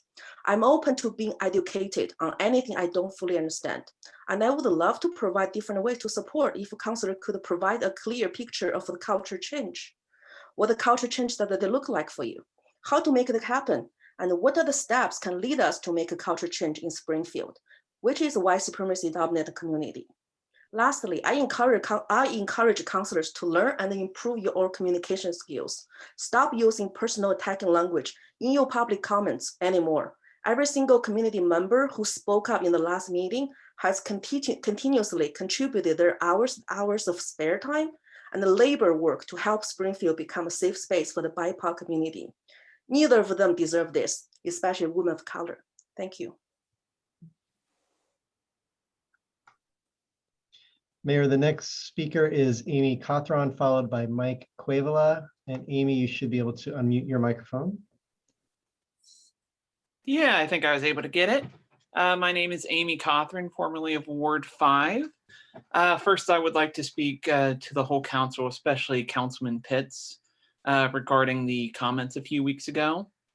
If you are in this job to dismiss people's comments and make up their motivations for speaking, you're in the wrong seat. 5 counselors spoke up saying similar things, so it's not just Councilor Pitts. Many of you backed him up, so that's pretty inexcusable.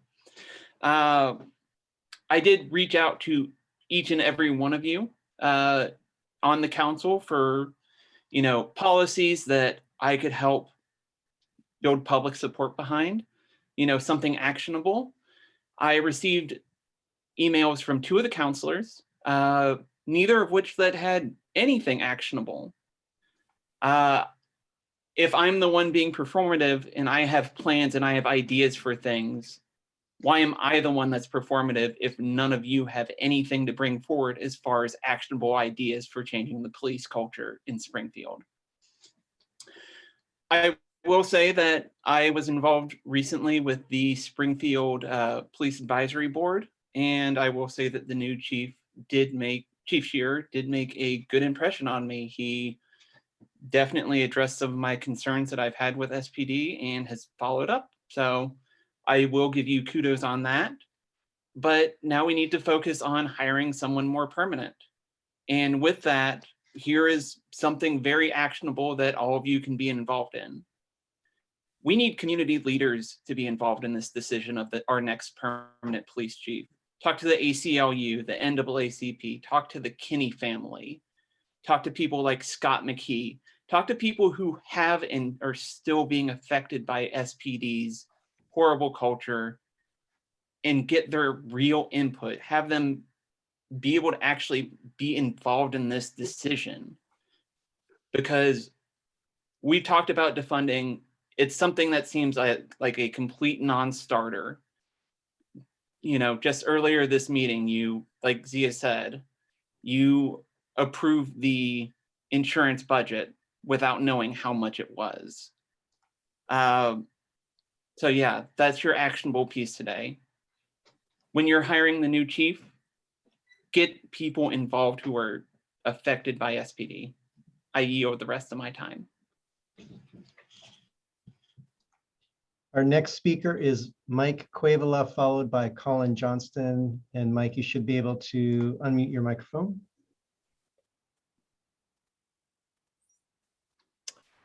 Good evening, City Councilors and Mr. Mayor. I'm Mike Cuevala from Ward 2. I'm a 30-year resident of Springfield, and I'm a long-term volunteer for planning and development and for the library.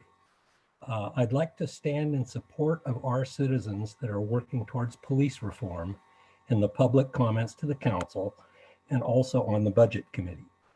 I believe this work is essential to the health and safety of Springfield, and I'm very supportive of them. The recently increased deductible and liability insurance issues that the city faces, as well as the monetary claims against the city for police issues, are potentially financially ruinous for the city. The people who keep police reform as an open subject in discussion in front of council need to be respectfully heard, and their work should be appreciated by the council, by the citizens, by the city staff, and by the police department. Please keep us informed of police reform. It's essential and it's very important for the city. Thank you.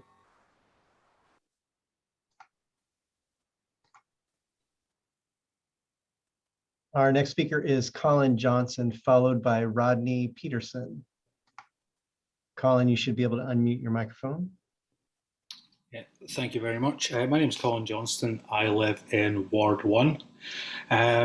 As you can tell from my accent, like Shia, I am not from around these parts, but I've chosen to make Springfield my home. I'd first of all like to echo Shia and Amy's comments based about the last committee meeting. I teach high school, and I see better behaviour from most of my high school students. But the main thing I really want to talk to you guys about is, again, about 5B, which I cannot believe you've just passed. Despite claiming not to know the amounts, those amounts are in your agenda for tonight. So to claim you don't know that is unbelievable. My questions relating to that are, it appears from, the agenda packet that the deductible for police and jail claims is $500,000 now, compared to $100,000 for general. If there is a budget shortfall as a result of these increases, and will the departments which caused those increases, will they be paying more out of that budget shortfall, or will we see cuts to schools, to libraries, to other social and community organisations, while the police are allowed to keep 14 positions open, including, I believe, 2 positions, one CSO. You guys are talking about wanting community information, and you haven't had a CSO in position for over a decade. And the other one is community records, which I believe is still open. And again, a police force that cannot respond to its community records. Why are we expecting our insurance premiums to go down when you are allowing this to continue? Thank you. I yield my time.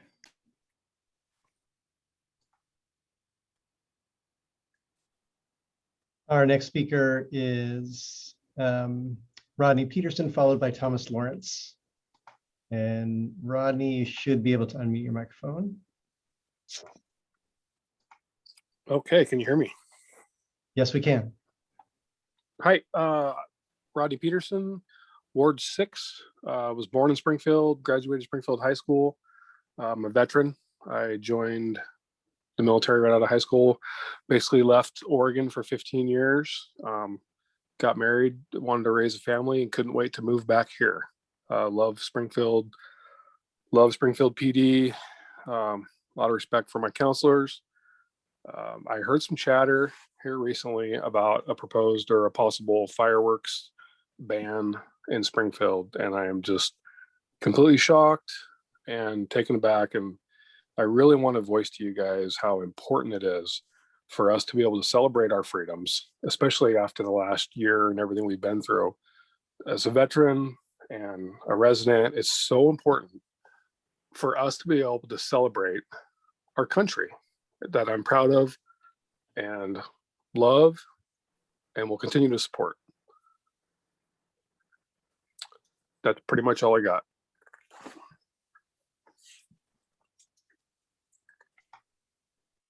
Mayor, our next speaker is Thomas Lawrence, followed by Emily Peterson. And Thomas, you should be able to unmute your microphone. Thank you very much. I too would like to add on to the idea of the last meeting and how frankly disgusted I am at the responses that we got from pretty much all of you. It was defensive and disrespectful. We, as a group of the people who've been coming into all of these meetings for the majority of the last year, were called trendy and performative. If trying to make a positive difference is trendy and performative, then I'm glad to be called that, but I think that was just pure defensiveness, and I get it. This is an uncomfortable topic, but change is supposed to be uncomfortable. These are uncomfortable times. What I would really like to zone in on, though, is once again the budget meeting with the $250,000, and the idea that one of you called the idea of taking that money away would be punitive. So first off, I disagree entirely that it would be punitive. Had it been discussed in the meeting where it was proposed, I think you would have found that there was actually a yearly allowance for most of that money that SPD has admitted on multiple occasions. They have unhired officers who have been held open positions for, I think one of them was like 14 years. Getting rid of those unfilled positions alone would basically cover the entire cost of that. But since we didn't have a discussion, we didn't really get a chance to talk about it.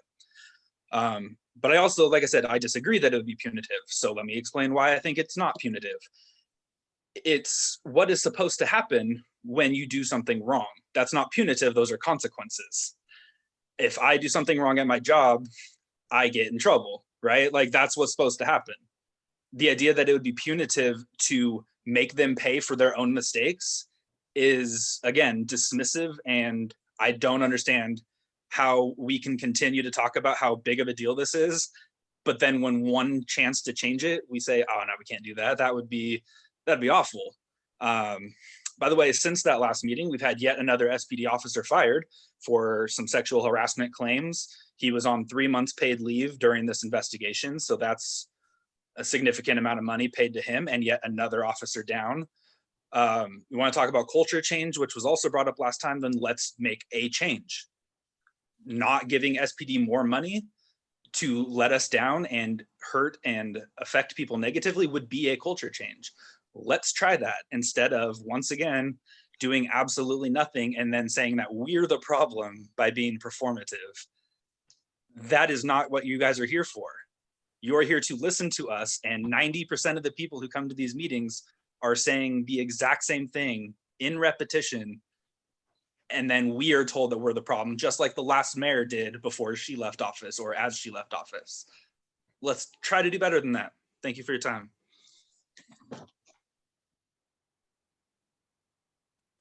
The next speaker is Emily Peterson, and then it appears our last speaker would be Stacy Holt. Emily, you should be able to unmute your microphone. Hey guys, can you hear me? Yes, we can. Okay, perfect. Okay, so I'm Emily Peterson, Ward 6. I am the wife of Rodney Peterson, who called in previously. I'm a stay-at-home mom. I am a neighborhood watch coordinator through the National Neighborhood Watch Association that works with the sheriff's office. And I was originally going to call in about fireworks, which I'll get to in just a second, but I just wanted to throw out a kudos to the police department. I think they're wonderful. Every time I've ever had any sort of run-in with them, which yes, includes I've had a speeding ticket, they've been wonderful. I've never had a negative run-in. I've never had a negative encounter. And I know there's a lot of negativity going on around it right now, which I'm saddened about, but I want to say that they have my full support and I appreciate them. Okay, so that aside, I'll get back to where I was going.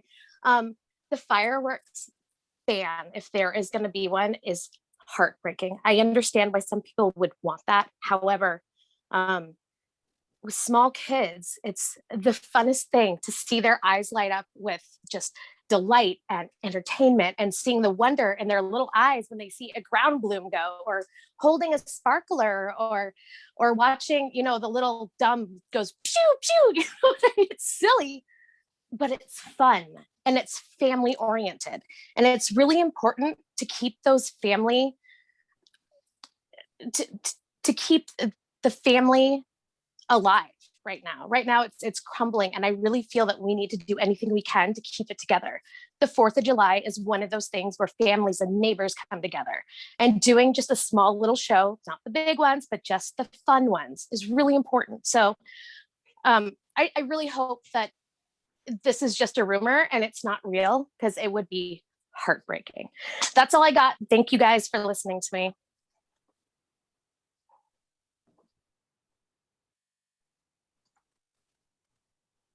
All right, our next speaker is Stacy Holt, and we did have Joni Gerald's hand up earlier, and so she is also in the queue. So Stacy, you should be able to unmute your microphone now. Hi there. I hadn't planned to speak at all, and then I heard those first few comments, and I just really had to jump in. I think we need more funding in our police departments. Law and order on our streets is out of control. Neighborhoods are victims of crimes on a daily basis now. I mean, honestly, it's to a point where we have to kind of take care of ourselves, We're so shorthanded in our police forces since they started quitting and retiring over all this. The problem is actually just getting worse. We do need police reform. We need to actually get back to policing. Our tax dollars are in place to make our city safe, not to fund unnecessary programs that only cause more divide, and certainly not to defund the programs we wanted and chose to pay for in the first place. I would also like to see the city council adopt a resolution calling abuse towards our Leos in the form of name calling, hitting, spitting, etc. as hate crimes. Yes, hate crimes. The protesters do this very openly. They openly hate police. I've been to many BLM and Antifa rallies, riots, whatever you want to call them, openly hate police. They say things to them like, your wife wishes you didn't come home. She hopes you die. You know, they deal with this on a daily basis.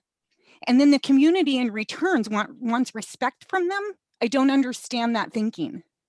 So yes, please adopt a resolution calling these very openly hate crimes towards police. It's time. And I'll relinquish my time. Thank you. All right, we still have 2 people into the queue, and I'm just looking for a little bit of a head nod because we're right at 20 minutes now to extend for these final 2 folks. Okay, Neil, then let's keep going. Great. Joni Geraltz is our next speaker, followed by Neil Box. And Joni, you should be able to unmute your microphone. Okay, I think I unmuted it. Can you hear me? We can hear you. Okay, great. My name is Joni Garles. I live in the Thurston area of Springfield near Thurston High School. And I wasn't going to really get involved tonight, but when I heard that the idea of a possible fireworks ban was being brought up and so many people discussing it on the neighborhood, next door neighborhood program, I think it is, I had to jump in to let you guys know my feelings. I am a veteran. My husband's also a veteran, and I have PTSD. I am in no way affected by the fireworks. I know how to deal with it. I do not think fireworks should be banned. The community needs this. The children need this. We need to show this and stand up for ourselves and our country and not let our city, our country be overrun by those few that their voices are louder than the others. And I also wanted to let everybody know, and I agree completely with what Stacy had to say. I am a volunteer for the city in human resources and for the police department. But since the lockdowns, I've been on hiatus until everything's opened back up again. I have complete respect for our police department. I have volunteered with them there. I went through the Citizens Police Academy, learned a lot. I value them. And just one example, I came home one night from bowling with my 2 little girls in tow, and our gate was open. My husband was deployed. I called the police department scared that someone had opened my gate and was in my yard. I had 2 police officers come out and they went through the whole yard and they reassured me that there was no one there. I guess in conclusion, don't take away our fireworks, don't ban them. We're not Eugene, we're Springfield. And I relinquish the rest of my time. Thank you.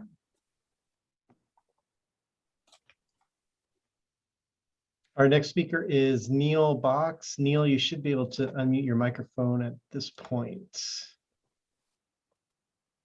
Yeah, thank you for the opportunity. Can you guys hear me? We can hear you, Neil. Okay.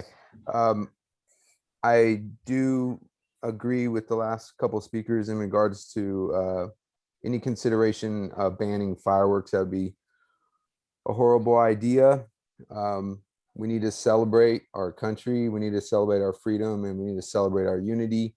And if we ignore our traditions, then we're just ignoring all of it.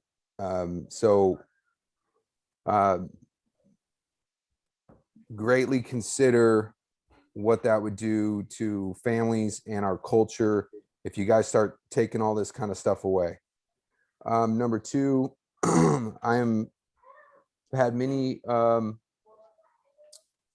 instances with the police in Springfield. and they were always professionally handled by the police. And I do support them. I do thank the counselors for the continual funding. And I do encourage you guys to consider the way they were treated in the protests that happened in the last year and a half.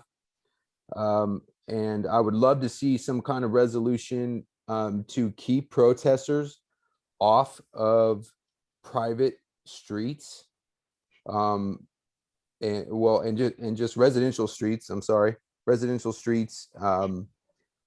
I think that I don't think the city owes protesters rights of way in residential streets. I think that's absurd, and I think that's asking for trouble, and the trouble is what we saw on many occasions, even on my street. Fortunately, there was no trouble on my street, but that was due to the professionalism of the police officers, definitely not from the protesters. They were looking for trouble, absolutely. Yeah, I yield the rest of my time. Thank you.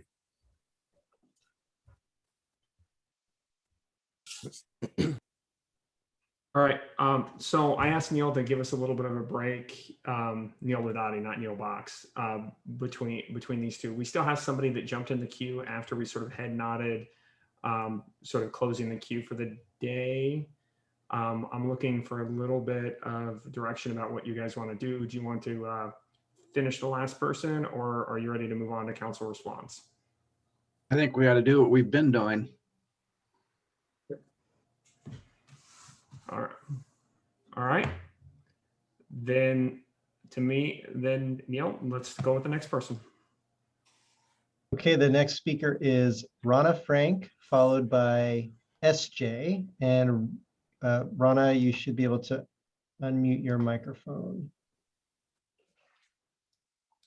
Okay. Yes, we can hear you. Okay. I'm Rana Frank. I'm in Ward 6. My name is Rana Frank, and I've lived at the top of the Thurston Hills for the past 21 years. Tonight, I'm speaking on behalf of many other residents who also live up here. We're asking the mayor, city council, and city manager to please declare an emergency declaration for a ban on fireworks in the Thurston Hills before July 4th and for the rest of the summer. Meteorologists are predicting hotter, drier conditions through September. Fire season started earlier this year and is already more active than normal. Oregon officials, utilities, and emergency responders are preparing for another potentially severe wildfire season and are saying to prepare for the worst drought in over a century. At drought.gov today, Lane County is shown again in extreme drought. We're still living up here with tremendous fear from the effects of the Holiday Farm fire 9 months ago. How quickly it spread, how much it destroyed, and the terrifying effects of waiting for 2 weeks to evacuate while breathing the worst air quality in the world. This fear isn't something that just goes away. We were in the midst of the COVID pandemic, and most of us had not been driving anywhere. With the fire approaching rapidly, I was in my garage and I had packed my car with my cat ready to leave, but my car battery died. I couldn't leave. The fear of that fire is still very real and terrifying to all of us. What do all of you think the Blue River residents who were made homeless by the fire would reply if you ask them about using fireworks this July 4th? Would they be excited or terrified? The National Fire Protection Agency reported more than 1/4 of fires started by fireworks between 2014 and 18 were reported on the 4th of July. In Oregon, the Eagle Creek fire in 2017 was started by fireworks on a forest trail that burned over 30,000 acres in the Columbia River just outside of Portland. Last year in Oregon, on the first day that legal fireworks sales were allowed, the Weigel Road wildfire along the South Umpqua River was ignited by fireworks. The report of that fire also warned about the temperatures of sparklers. FEMA has reported that sparklers, which are legal in the majority of states, burn at temperatures of approximately 2,000 degrees Fahrenheit. I spoke to Deputy Fire Marshal Keith Haggis, who confirmed other reports I had seen that a sparkler can burn anywhere from 1,800 to 3,000 degrees. He said he considers a sparkler an emission source that has the potential of causing a fast spreading wildfire. We need to prepare for all of that. So we ask the mayor, city council, city manager to take all of this into consideration and to please declare an emergency declaration for a ban on fireworks in the Thurston Hills before July 4th and the rest of the summer.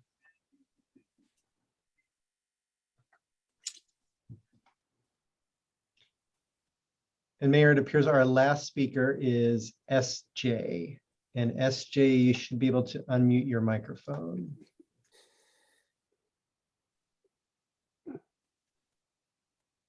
Hello, can you hear me?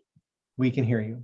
Perfect, thank you. Yes, I just wanted to, with this whole firework situation that apparently I hadn't heard that, but I just wanted to comment. I did not grow up in Oregon. I grew up in Washington State. I also grew up in a county that did not allow fireworks. So I grew up not doing fireworks personally.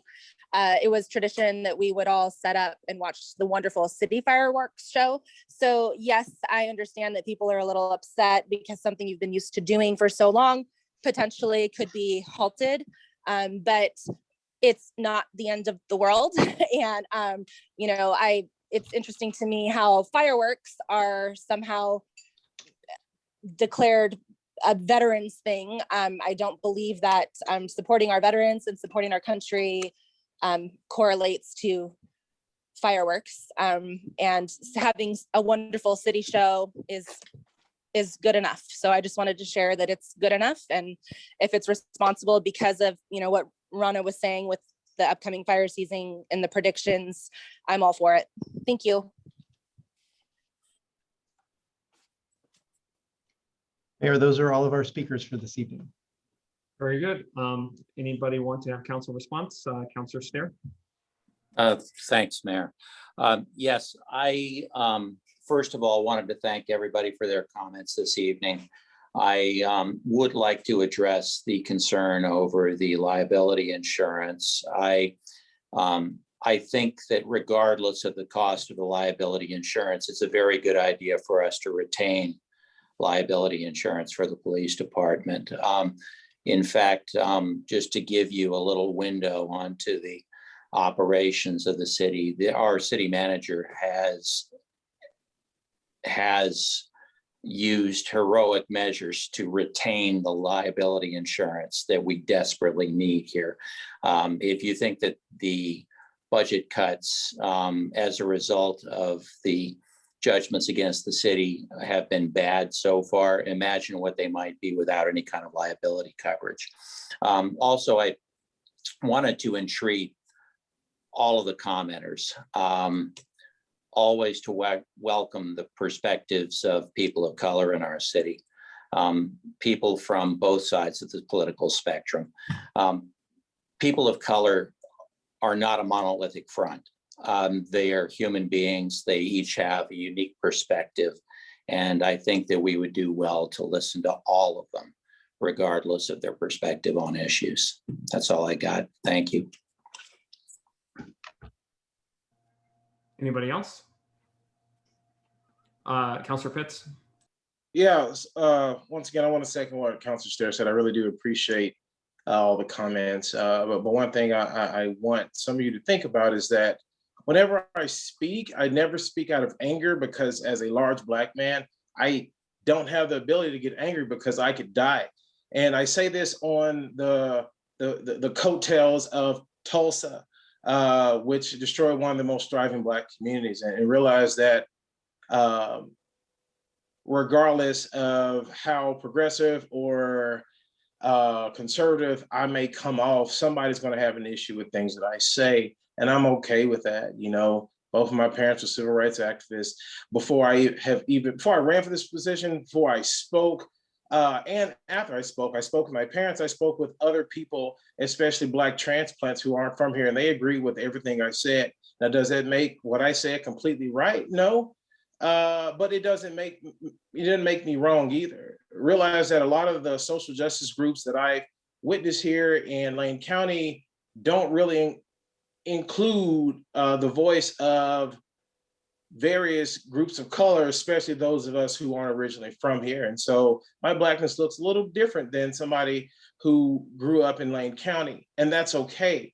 And, you know, another thing that Councilor Thayer said is that, you know, POC, BIPOC, whatever the phrase is that people want to use, is not a monolith. I've never walked into a room and saw a minority and said, oh, wow, okay, there's my ally, there's somebody I can trust, because it doesn't work like that.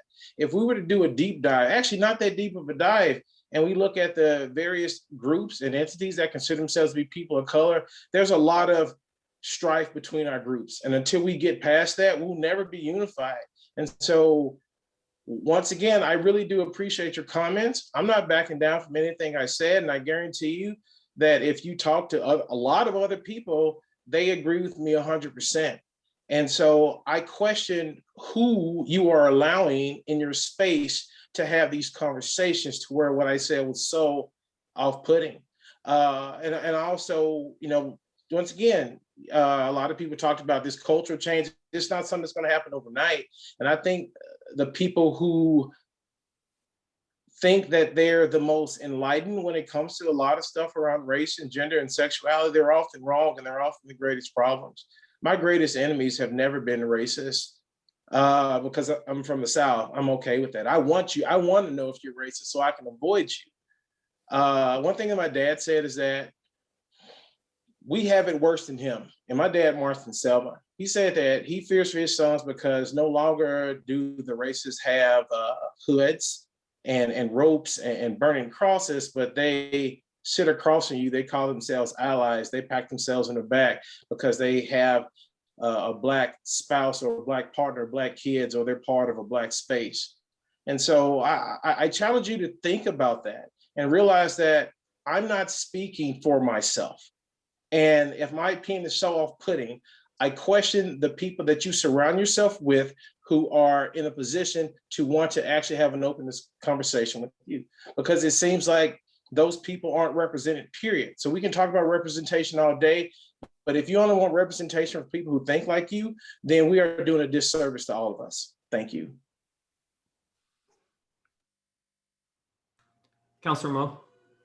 I don't know what to say. There's no way I can come close to the power that Damien just spoke. That was intense. Thanks, Damien. What I want to speak to is the fire danger this year, particularly the fear that the people in Thurston Hills have right now. I'm not against fireworks, but I'd like to see something out there to help control that, mitigate it, so that they can have their fireworks and everybody feels safe out there. All the organizations out there right now are declaring fire emergency situation right now, drought, and it can happen. And when it happens, we're going to have big problems. And we got to figure out some way to eliminate all sources of that if we can. Fireworks is one of the sources. I don't want to state that I want to eliminate it, but we need to find some way to take care of that. Thank you. Joe. Thank you. Yes, I think we have a fire marshal that gets paid pretty good money that monitors the humidity and the moisture, et cetera, temperatures, and they do their job very well. I think we have a fire department, and I think we even have a Thurston Fire Station 18 right on the corner of 69th and Main that is right at the base of the Thurston Hills. We have police that patrol. They know what the laws are, and it is illegal to shoot off illegal fireworks. And our police department is in charge of finding those folks that are shooting them off and either educating them. And if they don't feel like they need to be educated or not getting educated or change their behavior, they get cited. The police will find, and if there's any fireworks that are illegal, they'll find them and they'll seize them. So, you know, we have many things in place. We already have the systems in place, and I will completely back if the fire marshal says, hey, based on these current circumstances, I'm going to red flag, which we went into last year, red flag this neighborhood, and I'll support that 100%. I stand behind our professionals that we pay our public monies with to do their job. I'm not going to second guess them, and I'm not going to sit there and try to put up regulations in front of people when I don't feel the professionals don't have the need to. Then why are we trying to even think about stepping up in front? we are supposed to trust our folks, our staff, and that's what I do. Perfect, thank you. Anybody else? All right, so I just had a couple of things I wanted to call out. First, like especially in the conversation around policing, and I would just encourage and recognize and just talk through the fact that, you know, this city goes all the way from the furthest point on the left all the way to the furthest point on the right. And I think we have to sort of respect the fact that it is a big politically diverse city and that we're trying to get to the right place as a community. And because we have, you know, we all talk about sort of culture change and what we want from the police department, and we want them to be great and how we begin to work there. Those are all themes to the conversation. Now, that doesn't mean that any specific idea or concept or anything like that really mean like, you know, that we've got any agreement on it. But what I would just ask people who had so much frustration about how fast we're moving on policing is just recognize that I think everybody's on the same page that policing is going to be a big issue for the next year to 5 years. Hopefully it will not be that long, but we've got a lot of work to do in regards to that. And we may disagree on some of the how, but we're there as a community that we've got, there's things that we have to fix. The second thing that I would ask, and I'm asking for a little bit of a personal favor in this, in the conversation, because we've got a large group of folks that show up sort of week after week and just bring this to our attention. And, there's an ask that from them for us to be a little bit more sort of compassionate and understanding about the work and time that they put into it. And I would just we're not each other's enemies here, right? Like I would just ask that we all give each other a little bit more grace and compassion as we have this discussion, because it's actually really hard. And I think that it's really important that those ideas keep coming to the table so that we can sort of talk about them and address them and talk through them. My personal ask for you guys is there's a long history about what happened at this point and what happened at this point. I heard community service officers come up like 3 times. Those were pulled out of the budget. And I would just, if you need me to help run those things down, but those sort of questions and experiences where you're at point A and we need to get everybody to point B, including us and the rest of the community, is just, we don't necessarily have to litigate everything. As a guy who works in process improvement for so long, we just have to figure out how to go forward from here.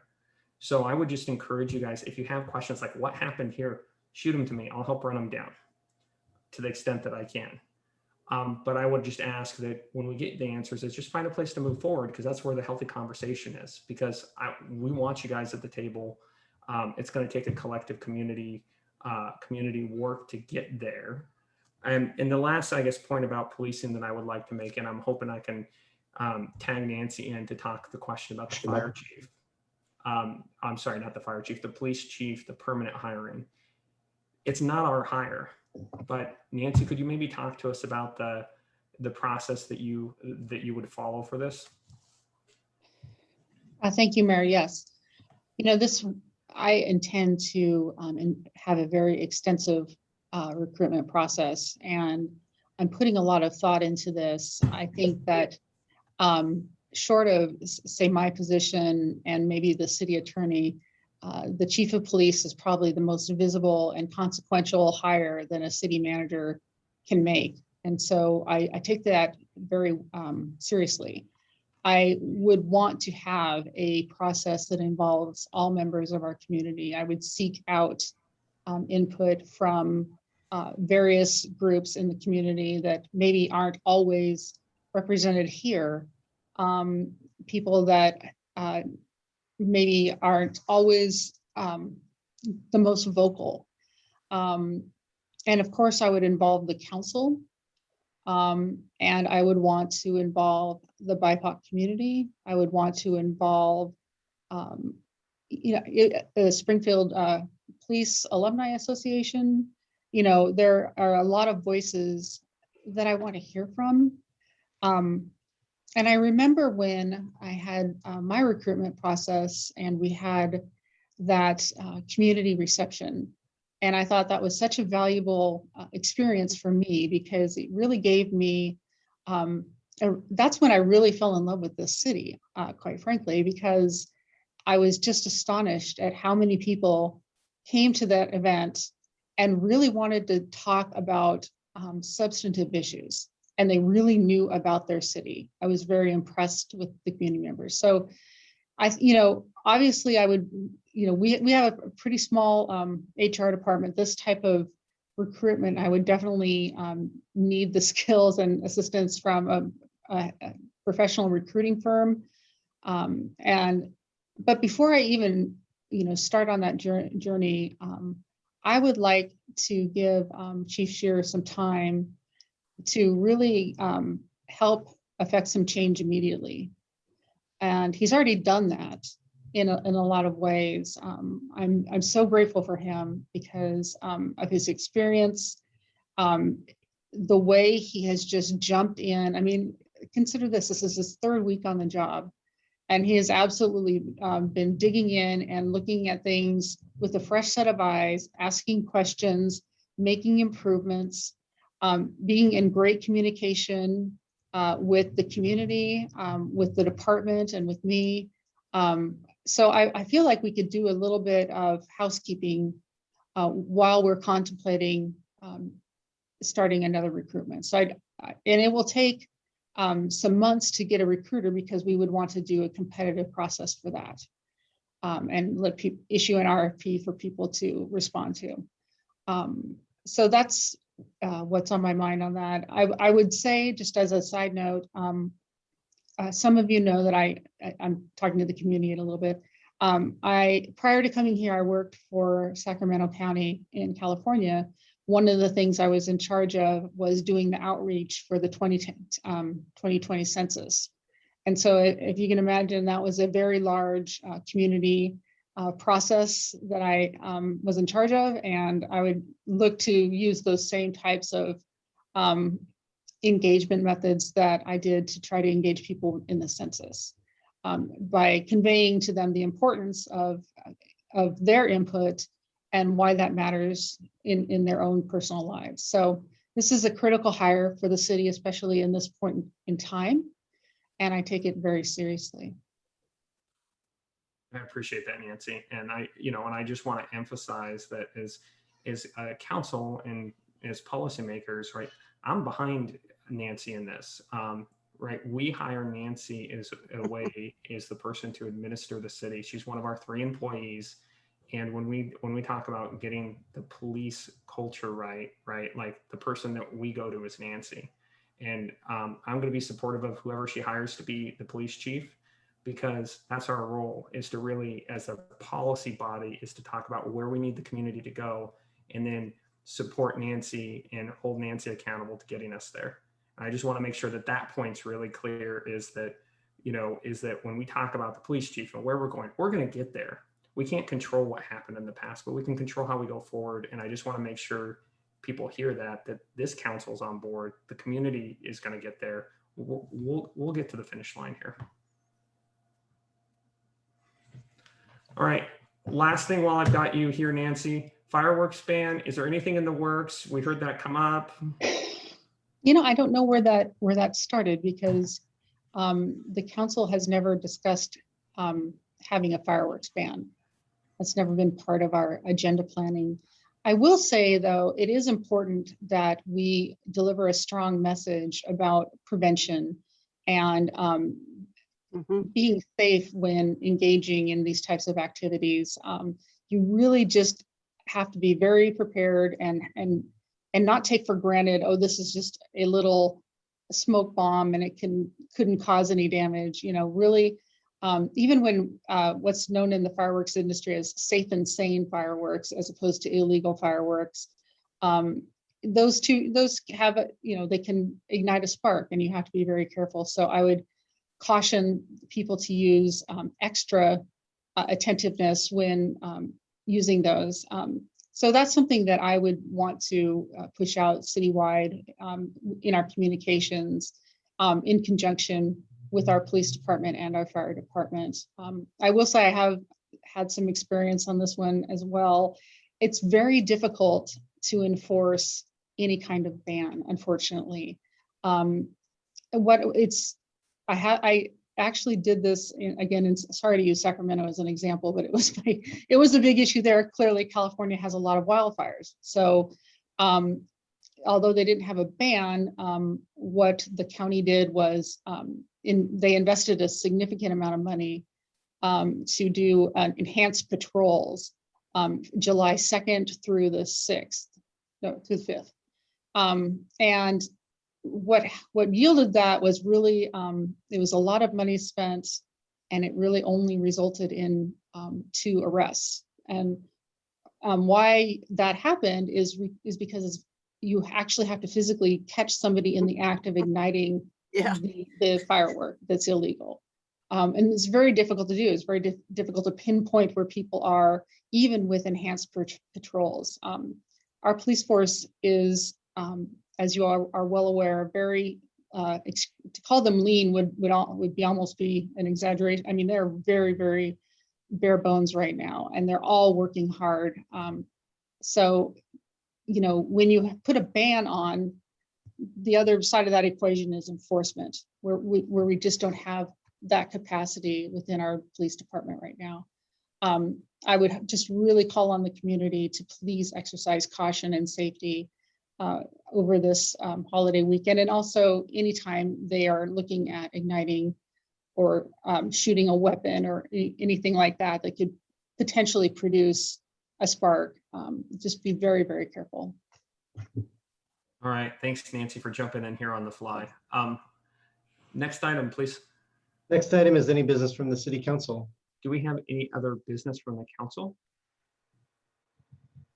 Okay, I had one quick item now that and maybe Nancy, you guys can take a look at this. Eugene PD had a big long article probably maybe 4 or 5 days ago about how they tracked use of force. And could we trigger discussions with them to make sure that we're using the sort of same standards and maybe more broadly with the sheriffs as a whole?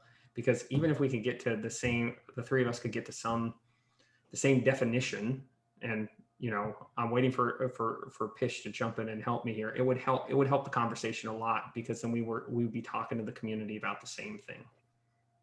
I will definitely talk to Chief Scherer about that. As an update, we are in the process of purchasing the software that we talked about earlier when we had the use of force report in April. I think that will be coming in line in about a month, but I know that Chief Scherer is interested in making sure that we track all of that right away. We're not going to wait. All right, thank you. All right, Joe? Yeah, and just to jump on that a little bit, Nancy, I would like to see that software at some point. I know that I asked for the benefit of the SPAC committee. There's the advisory board committee have them have an opportunity to take a look at it, because it would be great to have any comments or any potential edifications or changes or changes to that or recommendations for that software to be put out there first thing before it gets the horses out of the barn. Understood. We can look into that. It's not too difficult to set up a demonstration with a vendor. They can typically do that over a Zoom format. Yeah, it shouldn't be a big ask. It shouldn't be. It's a very common software program that's used within law enforcement. Yeah. Corey? I imagine you were mouthing my name. I didn't think I had anything to say, but I do. I just, as I was listening to all of this and thinking back to the beginning of the meeting, which we opened with those 2 proclamations, and I just wanted to sort of stitch together a few things from tonight and say that I think that I have a great appreciation for the fact that we are leaning in to the diversity that we have talked about so much in Springfield. And when we say diversity, it often sounds like a fun party in the park. And that's not necessarily how it goes. And I've said this to the mayor, and I've said this to a few others, that I think that one of the things I am proud of in Springfield is that we are getting to these conversations in an authentic way faster than maybe some of our neighboring towns. And I appreciate that. And I appreciate the kind of growing diversity on this council, of which I'm fortunate to be a part of. And Councillor Pitts is fortunate enough to be a part of, or maybe he's not feeling fortunate enough to be a part of it, but I feel fortunate that he is here. And the folks who are coming and who are getting engaged and who are participating and who are asking questions. And I want to just echo what the mayor said, that we have to make room for that. And we have to try to make space for us to have these conversations over time, as opposed to thinking we're enemies, because we all care passionately about the future of Springfield. We all want to feel like we belong and our kids belong, and we can, you know, folks can start businesses here. We all want that. We just have different ideas about where we're at on that. And I just want to say that this is what diversity looks like. It looks like we learn how to have disagreements and figure it out. So right. I just want to say that I appreciate that we are doing that, even if we get crabby at each other, because part of it. Thanks, Corey. Marilee. I just want to quickly respond to Corey and Damien as well too. I think one of the biggest things that's happening within us that hopefully is spreading out to the community, that the culture change is organic. You can't tell somebody that they have to think different. You have to live it. You have to show it. You have to be the person that you want to see. And I think we're seeing that, and we're seeing we're seeing it take place.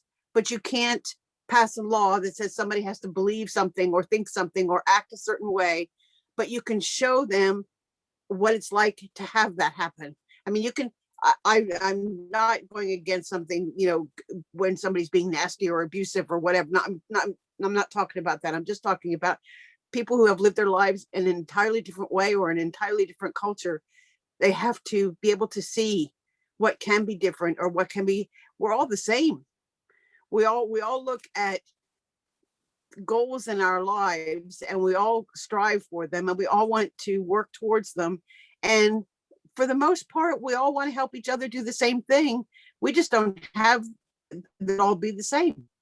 We're all different. And what a dull world it would be if we all want the same thing.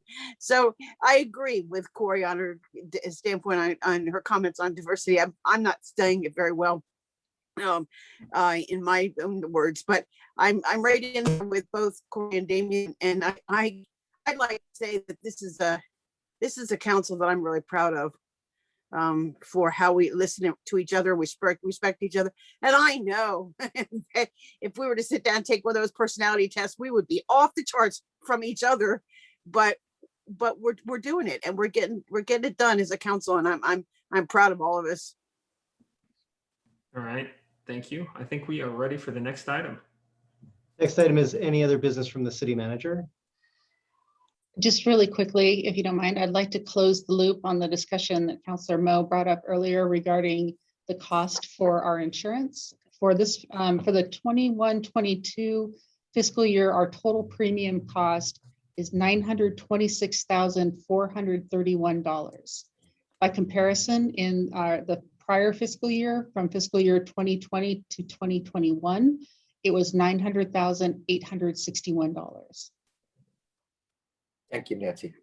You're welcome. I'm sorry I didn't have it readily available. No, I didn't expect that. Thank you. And if I may, just one, if you'll indulge me, one final comment. Tonight we did a proclamation for June is Pride Month for our GLBTQ plus community. You know, it's interesting how Councillor Woodrow was talking about how sometimes your life can be changed just by your experience that you have. In 1989, my cousin David died of an AIDS-related illness. And in that time, there was a lot of stigma around that disease and the virus. And it was very difficult for people to get treatment and medicines. And I just want to say it really did shape my life in a lot of ways. I educated myself about the gay community, about the AIDS virus, about the types of medicines available. And I learned about the type of stigma that my cousin endured in his life, so much so that he led most of his life in a closeted way, and really didn't even come out authentically to our family until he was dying of this virus, and he really had no other choice. So I just say this to say that I love David very much, and I hope that I can continue to support him even in his legacy. And so I'd just like to convene in his honor. His name was David Anderson.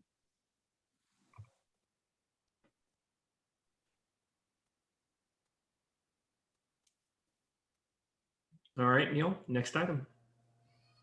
Mayor, the next item is business from the city attorney. Item 1, opioid MDL litigation, authorization for settlement fund distribution proposal. Mary Bridget Smith is here for the staff report, and this has a motion. Council, this is Mary Bridget. I'm just asking for the council to approve the settlement distribution in the packet. Ready? I was born ready. Okay, councilors, I would like to make a motion that we approve the settlement fund distribution model for the opioid, I can't pronounce it, MDL litigation with 15% to the state, 85% to local entities as put forward by Lane County as part of the litigating entities. Second. Neil, could you call the roll, please? Councillor Pitts. Aye. Councillor Moe. Yes. Councillor Rodley. Yes. Councillor Stair. Aye. Councillor Woodrow. Yes. And Councillor Pictionary. Yes. The motion passes 6-0. And it looks like we are done. Actually, Mayor, we just have one more small item in business from the city. Just as a clarification on something, and then I promise we'll be done. So sorry. I'm so sorry. I wanted to follow up on incorrect information I stated to the council earlier in response to Councilor Pictionary's question about the false alarm activation. You are correct, Councilor Pictionary. That is new to the city of Springfield. This is on page 12 of 16 on attachment 1. Overall packet page 412 if you wanted. Council needs to navigate back to it. The city of Eugene has had a false fire alarm requirement previously. The city of Springfield has had false police alarm restrictions previously. This would be the first time Springfield has a false fire alarm. The way that this would work is after 3 false alarms in one 365-day period, 1 year period, those that person would be referred to code enforcement. The first step in our code enforcement process is a warning citation or a letter notice of violation, which is a written warning. And so practically, individuals wouldn't be cited into municipal court until the 4th violation, most likely. Although if someone is a repeat offender and has had violations, many violations in a prior year, then those processes could look different. It would be our standard code enforcement process used for all kinds of violations. And the maximum, the fine in the first year would be $500. And then if there were future violations, it could be up to $1,000, but the municipal court makes the final call on that. I kind of thought that was the case. Yes, you were correct. So, go ahead. No, go ahead, Sean. Oh, I was going to ask if that got your question answered and make sure that see if you wanted to have a longer discussion when it's second reading. Well, it just brings me to it creates me cause for pause, because that's a pretty significant deviation from our what we've been doing, to all of a sudden put in some sort of code that has got some penalties, and without involving council, at least allowing us to be advised before we say, hey, vote on it, tell us whether you like it or not. And then I'd like to hear from the business community or even our department. I want to know, is it a problem? Is it something that we are just creating or mirroring the codification of Eugene because it's more convenient to have it written that way?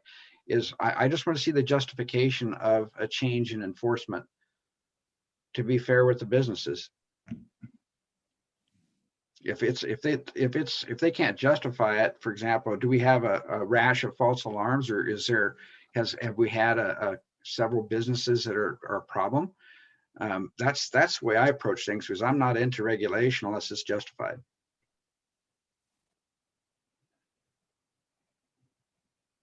We can follow up on that information for the second reading. And so it's the first reading now, and so it's not, we haven't codified that code, have we? No, it will be presented for adoption in 2 weeks on June 21st. Okay. And then it's planned to coincide with taking effect at the same time as City of Eugene. So there's one general fire code, although Springfield does have our own specific provisions. The Right. intent is for it to take effect August 1st. So there would, unless we delay that effective date, there would not be another date for the council to take action before fall. Okay, so it looks like I need to look at that closer to look for the add-ons to see if I'd like to know if there's whatever's added on, if it's new or just modified. You know what I'm saying? Because that to me is a significant add-on. So in 2 weeks, Christina, can we make sure we just add a little extra time for this discussion? I can confirm with the fire marshal's office about that. That sounds appropriate. to me. That'd be great. I just want a fair shake for everybody that may be affected by this, and for us to be able to say, hey, we looked at this, it's justified, we're going to vote on it, and it makes sense to us, et cetera, et cetera, et cetera. Otherwise, it's just something that was added on because someone thought we should, based on that information. And to me, I'm not, again, not into regulation, especially when it's not justified. Understood. And I will say that we do not have to have the same fire code as the City of Right. Eugene identically. We have several provisions that are different between the jurisdictions. The goal obviously is to have as uniform of a code as Eugene and Springfield can get to for enforcement purposes, but our code enforcement sections run differently for each jurisdiction anyway. Right, which is kind of an issue that's created because we joined. All right, thank you. Thank That's you. it. Unless there are any more questions. No, ma'am. Thank you. I appreciate you coming and circling back around on that. And I apologize for the incorrect information at the beginning. Don't ever let it happen again, Christina. All right, Neil, do we have any other business? No other items, Mayor. All right, last call? No. All right, thanks, everybody. Have a good night. We're adjourned.